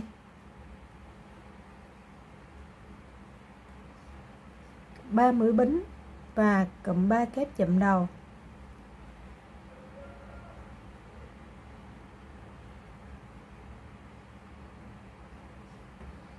Hai bính và bước vào cụm sò.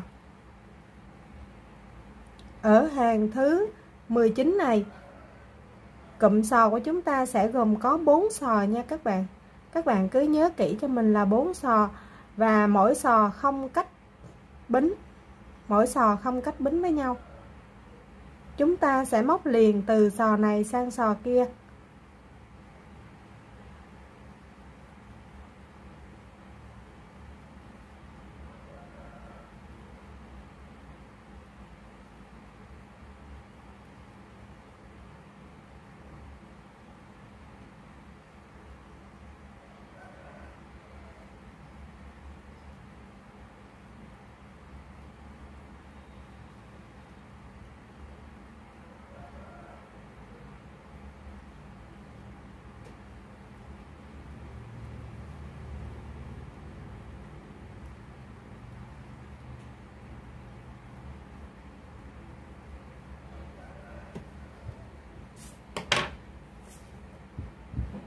Và trước khi bắt đầu cụm sò chúng ta sẽ có 2 bính, và sau khi kết thúc cụm sò chúng ta cũng sẽ có 2 bính.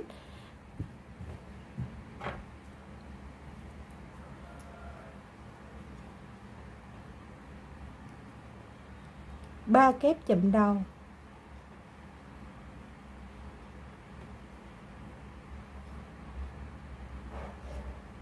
3 bính, 2 lần dây 5 bính,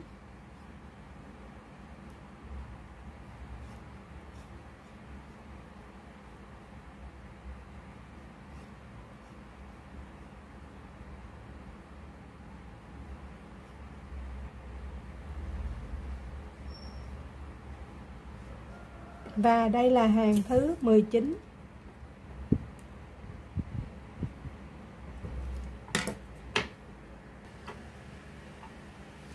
Hàng thứ 19 ở đây chúng ta có 4 cụm sò. Lên hàng thứ 20 chúng ta sẽ móc thành 5 cụm sò. Các cụm sò chúng ta thêm nó sẽ nằm ở giữa hai cái cụm sò này. Ở hai đầu hai bên này chúng ta không có thay đổi nha các bạn. Lúc nào ở bên này cũng là 2 cụm sò nguyên. Thêm hay bớt là ở ngay điểm giữa này. Sau khi các bạn móc xong cụm này, các bạn sẽ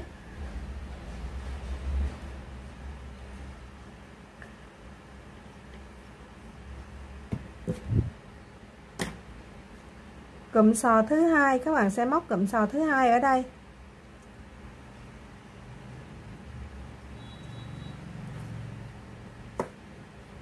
Sau đó cụm sò thứ ba của các bạn sẽ nằm ở giữa đây. Tuy rằng ở chỗ này chúng ta chưa có tăng mũi bính, nhưng mà các bạn cứ móc vào đây cho mình một cụm sò.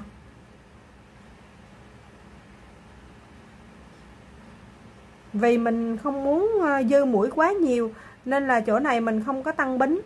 Đúng ra thì phải tăng bính ở chỗ này thì mới móc cụm sò, nhưng mà nếu tăng nữa thì cái phần dư của chúng ta nó rất nhiều, cái áo chúng ta nó bị thừa mũi.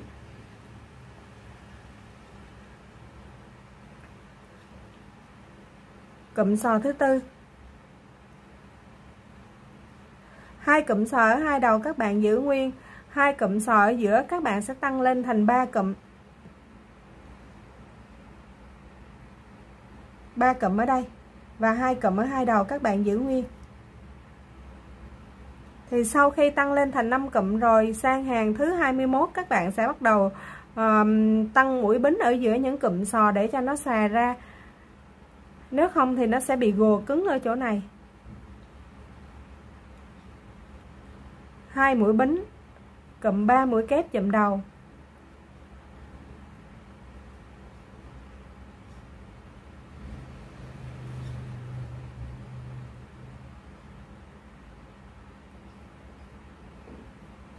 Ba mũi bính và 2 dây 5 bính, 1 dây 5 bính, chúng ta còn 1 dây 5 bính. Đây là hàng thứ 20. Chúng ta sẽ có 5 cụm sò và 1 dây 5 bính ở giữa cái cụm dứa.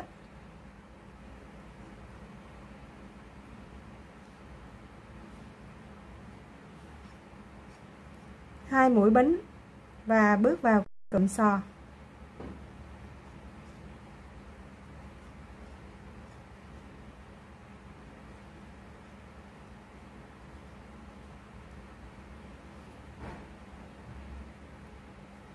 Cụm sò đầu tiên chúng ta móc bình thường, cụm sò thứ hai chúng ta móc bình thường, cụm sò thứ ba chúng ta sẽ chen giữa cụm sò thứ hai và thứ ba của hàng thứ 19.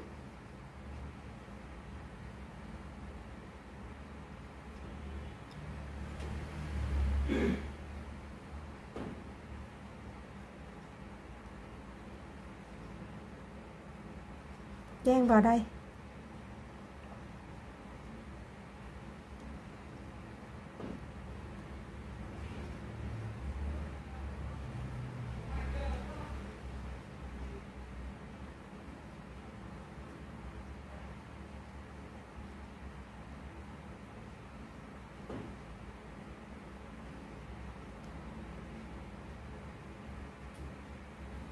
Và đến hàng thứ 20 này chúng ta cũng đã hết một cuộn sợi nha các bạn.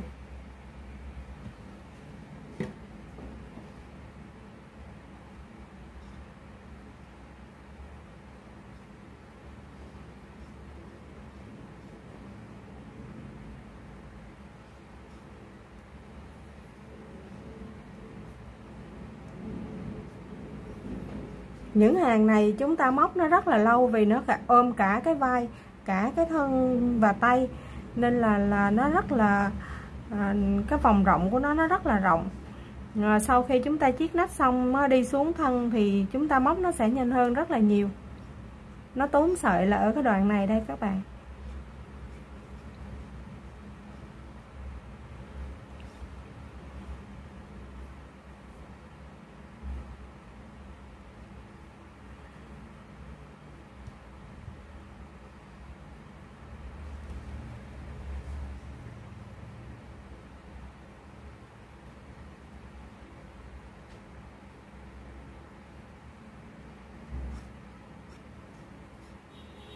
Hai mũi bính và cụm sò.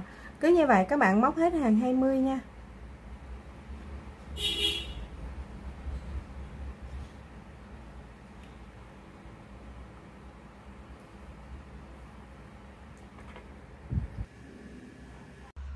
Sang đến hàng thứ 21.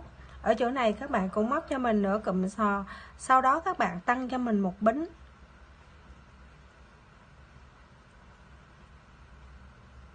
Và trong 5 cái cụm sò này, mỗi cụm sò các bạn đều cách nhau là một bính giúp mình nha.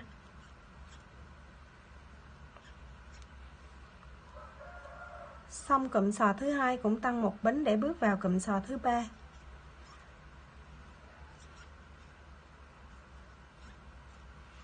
Hàng thứ 21 này chúng ta chỉ tăng bính ở cụm sò, ngoài ra tất cả những chi tiết khác chúng ta không thêm nha.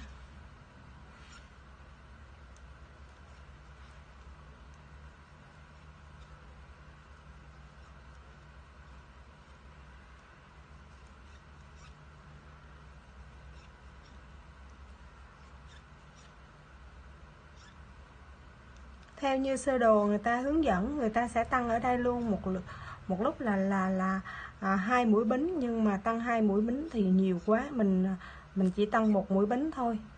Vì cái họa tiết sò này nó sẽ là 5 cái cụm sò này nó đi xuyên suốt xuống cái thân áo của chúng ta, mình không tăng ở đây nữa. Vì vậy lần này mình tăng một mũi, sang hàng thứ 22 mình sẽ tăng một mũi nữa là thành 2 mũi bính.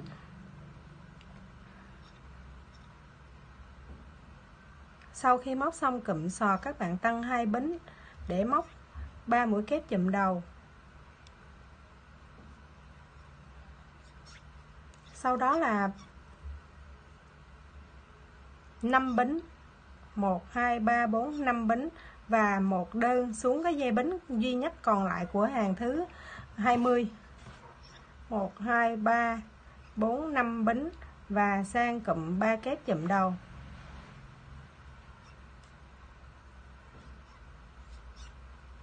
Hai bính để sang cụm sò.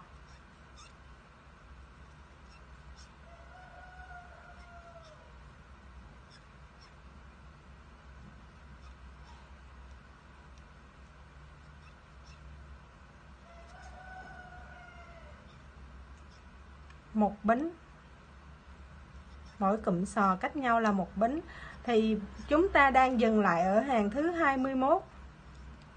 Mình nói luôn về hàng thứ 22 để các bạn móc luôn một thể. Hàng 22 nó không có cái sự khác biệt nào so với hàng 21, ngoài ở chỗ những cái cụm sò này chúng ta sẽ cách nhau bằng 2 mũi bính. Hàng thứ 21 của chúng ta là 5 cụm sò và mỗi cụm sò cách nhau là một mũi bính. Hàng thứ 22 mỗi cụm sò sẽ cách nhau là 2 bính. Và hàng thứ 21 của chúng ta ở cái cụm dưới này là 5 mũi bính, một mũi đơn và 5 mũi bính. Thì sang hàng thứ 22 chúng ta sẽ là 5 mũi bính, một mũi dời vào trong cái mũi đơn này và 5 mũi bính. Nó giống như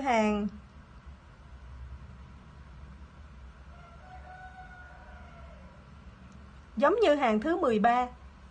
cái cách móc ở trong lòng cái họa tiết dứa này nó giống như hàng thứ 13. Vì vậy các bạn sẽ móc luôn cho mình cả hai hàng là hàng 21 và 22. Hàng 21 sẽ là tăng 1 bính ở giữa những cụm sò, hàng 22 sẽ là tăng 2 bính ở những cụm sò. Chúng ta đang ở hàng thứ 21. Các bạn móc xong hàng thứ 21 này, các bạn móc luôn hàng thứ 22 cho mình.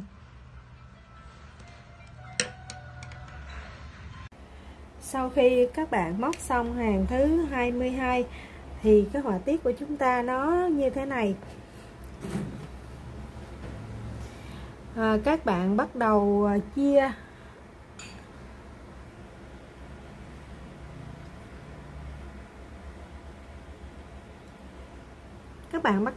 cái họa tiết của chúng ta ra.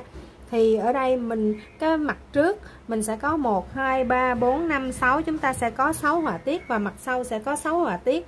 Các bạn lấy ngay chỗ cái con sò mà ở giữa như thế này. Các bạn cân đối làm sao cho 1 2 3 4 5 6 6 cái họa tiết này nó nằm cặp mí với nhau như thế này. Thì sau khi 6 cái họa tiết nó đã nằm cặp mí với nhau rồi, các bạn sẽ đếm theo cái rải quạt này. Ở đây 2 rải quạt là chung một cái, và cứ như vậy các bạn xếp chồng rải quạt lên nhau thì cái vai của chúng ta nó sẽ là nguyên 2 cái cụm rải quạt này và một nửa nữa. Ở đây chúng ta có tổng cộng là 5 cụm sò, thì các bạn sẽ dùng kim đánh dấu hoặc là chỉ khác màu, các bạn buộc ngay chỗ vị trí ở giữa vị trí thứ 3, vị trí sò thứ 3, các bạn buộc lại như thế này. Bên này cũng vậy, các bạn buộc lại. Thì đây sẽ là cái mặt thân trước, đây sẽ là 2 cánh tay, và đây sẽ là cái mặt thân sau của chúng ta. Thì sau khi mà sau khi mình hướng dẫn các bạn cách mà mình chiết nách xong rồi đi xuống thân, thì mình sẽ không móc giống y như mẫu như thế này. Đây là cái mặt trước, mình sẽ chỉ móc cái phần thân trước nó giống như vậy thôi. Còn cái phần thân sau thì mình sẽ móc hoàn toàn bằng cái mũi sò như thế này. Mình không móc cái họa tiết này đi ra thân sau nha các bạn. Vì nếu như vậy thì cái phần thân áo của chúng ta nó sẽ rất là rộng, mà nó cũng không cần thiết nữa. Rồi chúng ta chỉ lấy họa tiết ở phía trước thôi. Khi các bạn kết thúc hàng thứ 22 thì mình nói một tí về hàng thứ 23. Hàng thứ 23 mình sẽ bắt đầu chiết nách. Thì theo như cái sơ đồ là chúng ta sẽ chiết, các bạn sẽ xếp lại với nhau những cái rải quạt như thế này, các bạn xếp chồng mí lên nhau, làm sao cho cái họa tiết dứa của chúng ta nó là 6 cái họa tiết nó trải đều ở trên cái một mặt của cái áo. Thì đây là ví dụ như đây là mặt trước thì nó sẽ gồm có 6 cái họa tiết dứa, 1 2 3 4 5 6, và những cái rải quạt này nó sẽ xếp chồng lên nhau, nó sẽ nằm chồng lên nhau như thế này.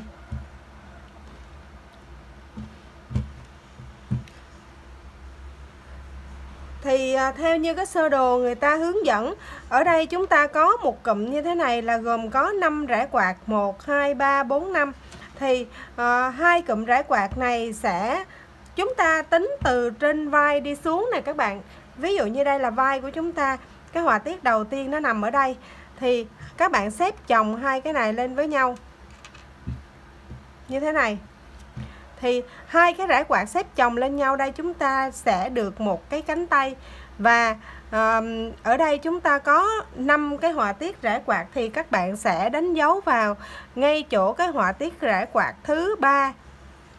Hai bên, mỗi bên 2 cái, chúng ta đánh dấu vào cái họa tiết rải quạt thứ 3. Chúng ta sẽ chiết nách từ chỗ này.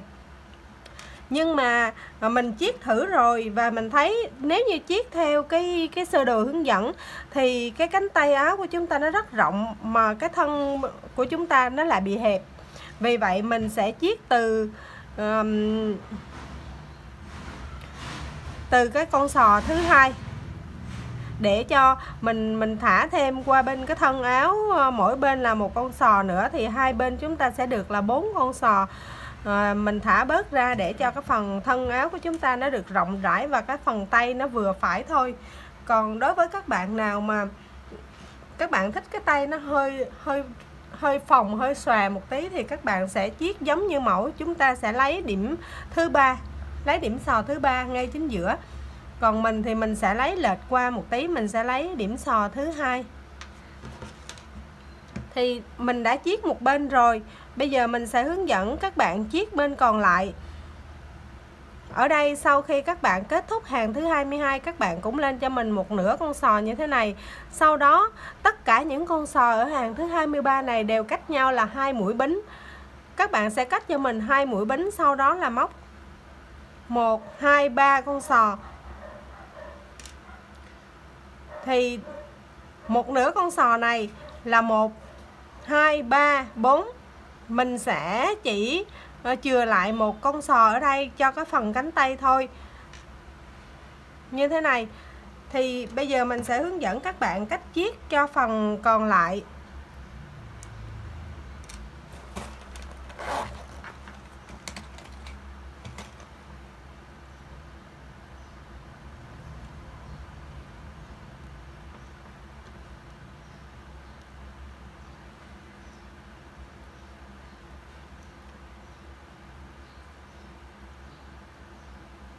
Và cái họa tiết dưới của chúng ta ở hàng thứ 23 này nó sẽ chỉ còn là hai mũi, 3 mũi kép chụm đầu chụm lại với nhau thôi nha các bạn. Chúng ta không còn mũi bính ở cái bông dứa nữa nha.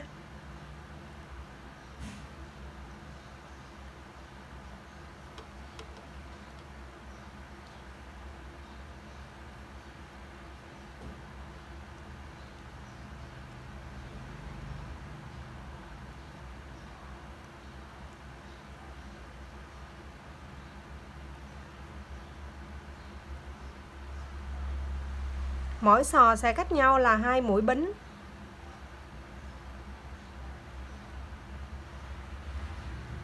Sau khi chúng ta chiết nách xong, các bạn sẽ móc xuống phần thân rất là nhanh. Vì chúng ta đã thả ra cái phần hai cái cánh tay áo rồi, nó giảm đi một nửa cái khối lượng móc của chúng ta.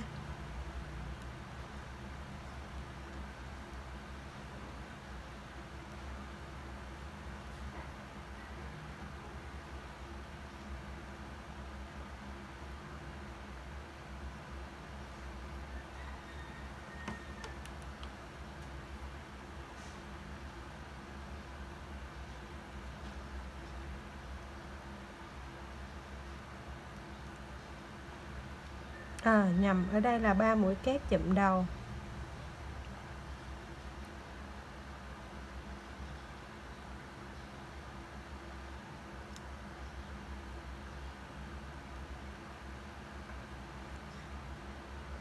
Sau khi móc xong 3 mũi kép chụm đầu bên này, các bạn sang bên này móc 3 mũi kép chụm đầu luôn.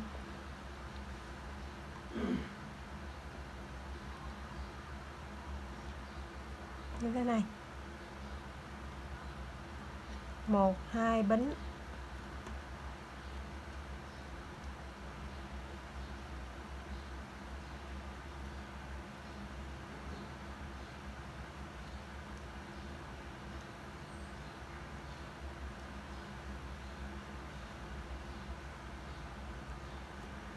Thì bước vào ngay chỗ cái rễ quạt mà chúng ta sẽ chiết nách đây.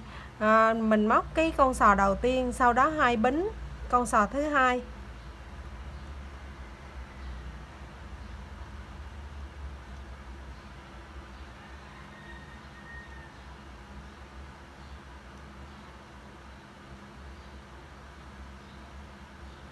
Sau đó 2 bính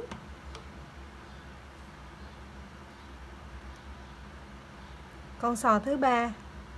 Thì theo như mẫu, ngay chỗ con sò thứ ba này người ta sẽ chiết nách. Các bạn sẽ móc hết con sò thứ ba, sau đó chuyển sang cái phần nách bên đối xứng. Nhưng mà mình sẽ chiết luôn cả cái phần, mình sẽ lấy thêm một con sò nữa, mình sẽ móc luôn cả con sò thứ tư mình, sau đó mình mới chuyển sang bên đối xứng.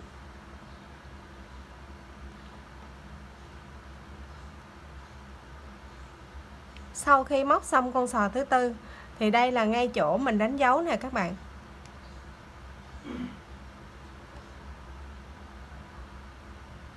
Sau khi các bạn móc xong con sò thứ tư, các bạn cũng tăng 2 mũi bính và các bạn sẽ móc vào cái con sò mà mình đã đánh dấu phía đối xứng. Ở đây mình chừa một con sò cho cái hàng bên này, thì phía bên này mình cũng chừa bỏ đi một con sò. Thì cái họa tiết cánh tay của chúng ta nó sẽ có một cái dứa mà chúng ta đang hoàn thiện, một phần rễ quạt, một phần dứa, một phần rễ quạt và một phần dứa. Như vậy có 3 phần dứa và 2 phần rễ quạt ở trong cái cánh tay của chúng ta.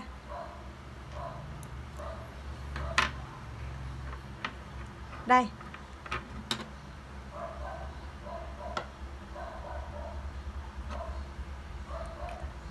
Thì sau khi các bạn móc xong cụm sò thứ tư, ngay chỗ kim đánh dấu mà chúng ta đã đánh dấu, các bạn lên 2 bính và sau đó đâm kim sang phía đối xứng của ngay chỗ mà chúng ta đánh dấu đó.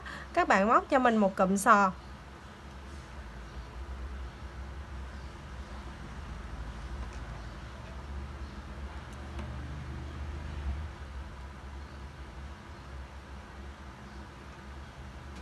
Rồi mình mở kim đánh dấu ra để các bạn quan sát nè.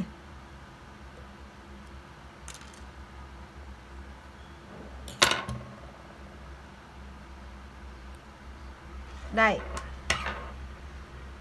Thì cái phần cánh tay áo của chúng ta, đây là phần cánh tay áo. Phần chiết nó sẽ như thế này. Đây. Phần chiết nách.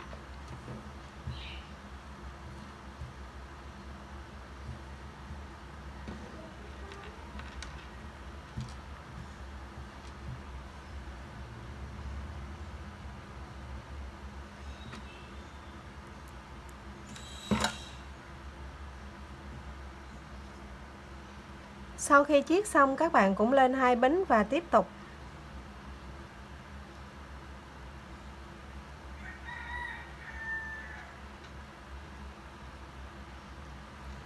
Hàng chiết nách này là hàng thứ 23.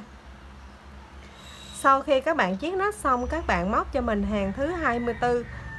Thì hàng thứ 24 này nó cũng giống như hàng thứ 23, chỉ có khác duy nhất là chỗ này chúng ta sẽ móc bên này 2 mũi kép chụm và bên này 2 mũi kép chụm, thì hai bên chụm lại với nhau, chúng ta có 4 mũi kép chụm đầu để khóa cái họa tiết dưới này lại thôi. Còn ở chỗ những cái con sò này chúng ta vẫn cứ móc bình thường là một con sò này sẽ cách con sò kia là 2 mũi bính.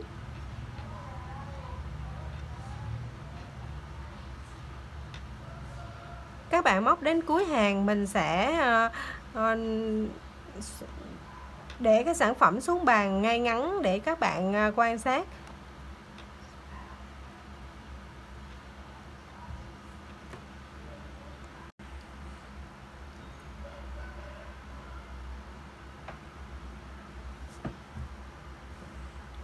Thì đây là cái sản phẩm của chúng ta sau khi mình đã chiết nách xong. Mình có dùng kim đánh dấu để mình đánh dấu vào cái điểm này. Các bạn đánh dấu ở một điểm bất kỳ để chúng ta đánh dấu, chúng ta chia thân trước và thân sau. Bởi vì tiếp theo đó mình sẽ chỉ móc cái họa tiết dứa này ở cái phần thân trước thôi. Thân sau mình sẽ móc là tất cả là những cái mũi sò như thế này, mình không móc cái họa tiết cho cái phần thân sau.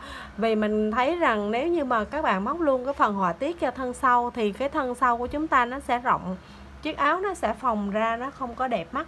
Nên mình sẽ chỉ móc họa tiết ở phần thân trước. Các bạn sẽ đánh dấu cho mình là thân trước, thân sau các bạn không cần đánh dấu. Các bạn có thể dùng một cái sợi chỉ khác màu để đánh dấu vào. Và đến đây thì các bạn có thể ướm thử chiếc áo của chúng ta rồi.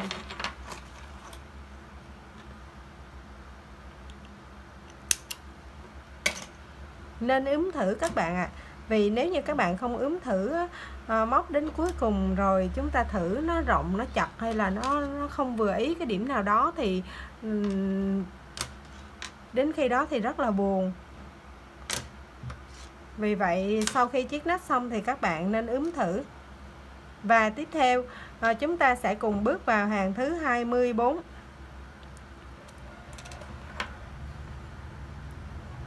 Hàng thứ 24 các bạn cũng móc cho mình ở đây là một nửa sò.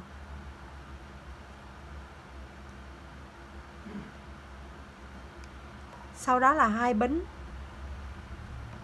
và sang sò bên cạnh.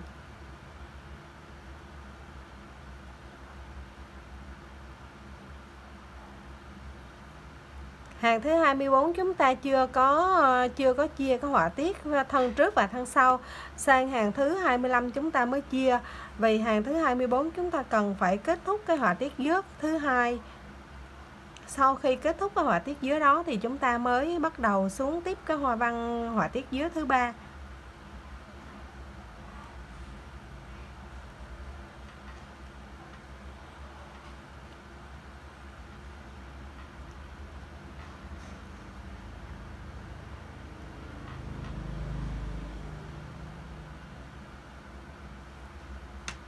Thì đây là ngay chỗ cái nách áo của chúng ta.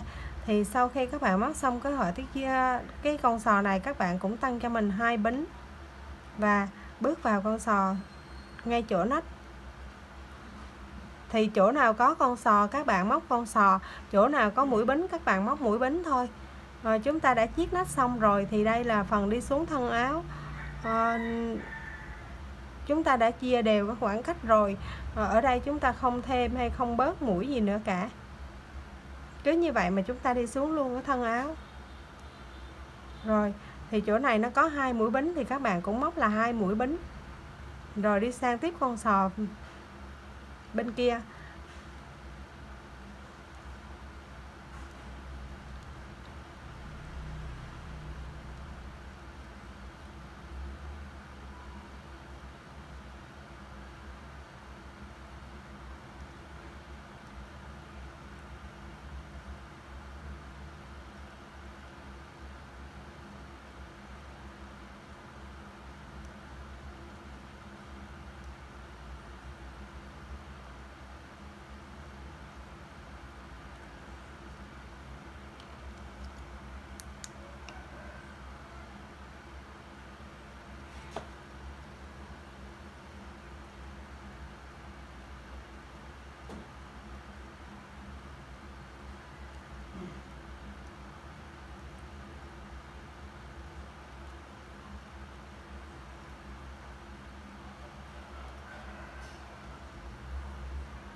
Thì đến đây các bạn sẽ móc bên này cho mình là 2 mũi kép chụm đầu. Sang phía đối xứng các bạn cũng lấy cho mình 2 mũi kép chụm đầu. Chúng ta lấy 4 mũi kép chụm đầu ở đây, các bạn chụm hết luôn để chúng ta kết thúc cái họa tiết dưới. Sau đó cũng là 2 bính và sang tiếp tục là móc sò.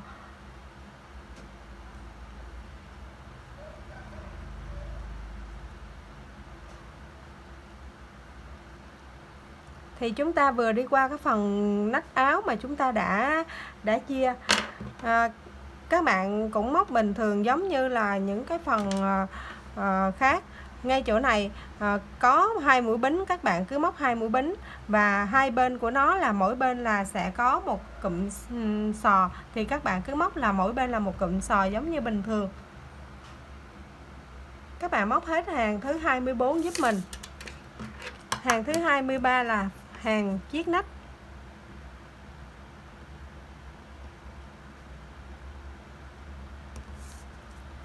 Chúng ta đang ở hàng thứ 24.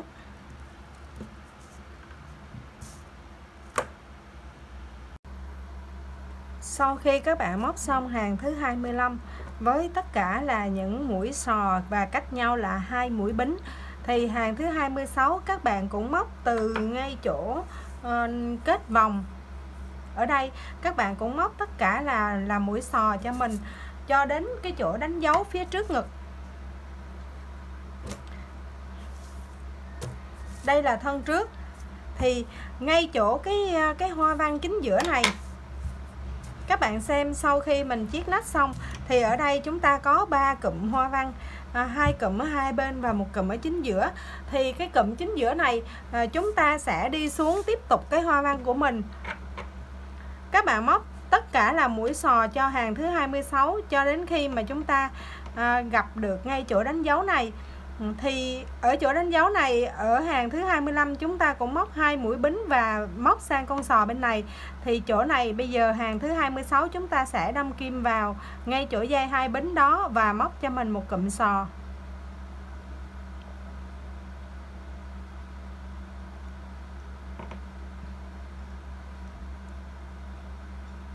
Sau đó không cách bính nha các bạn, 3 cụm sò liên tiếp chỗ chúng ta sẽ đi ra hoa văn đây, các bạn không cách bính.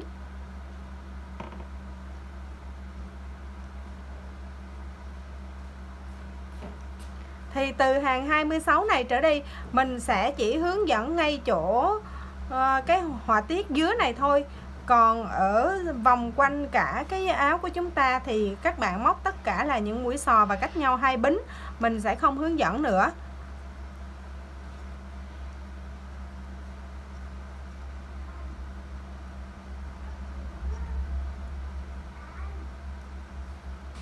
Rồi, các bạn móc hết hàng thứ 26 này giúp mình. Sau đó hàng thứ 27 các bạn cũng móc tất cả là mũi xò cho đến ngay chỗ đánh dấu này, mình sẽ hướng dẫn các bạn ra họa tiết dứa.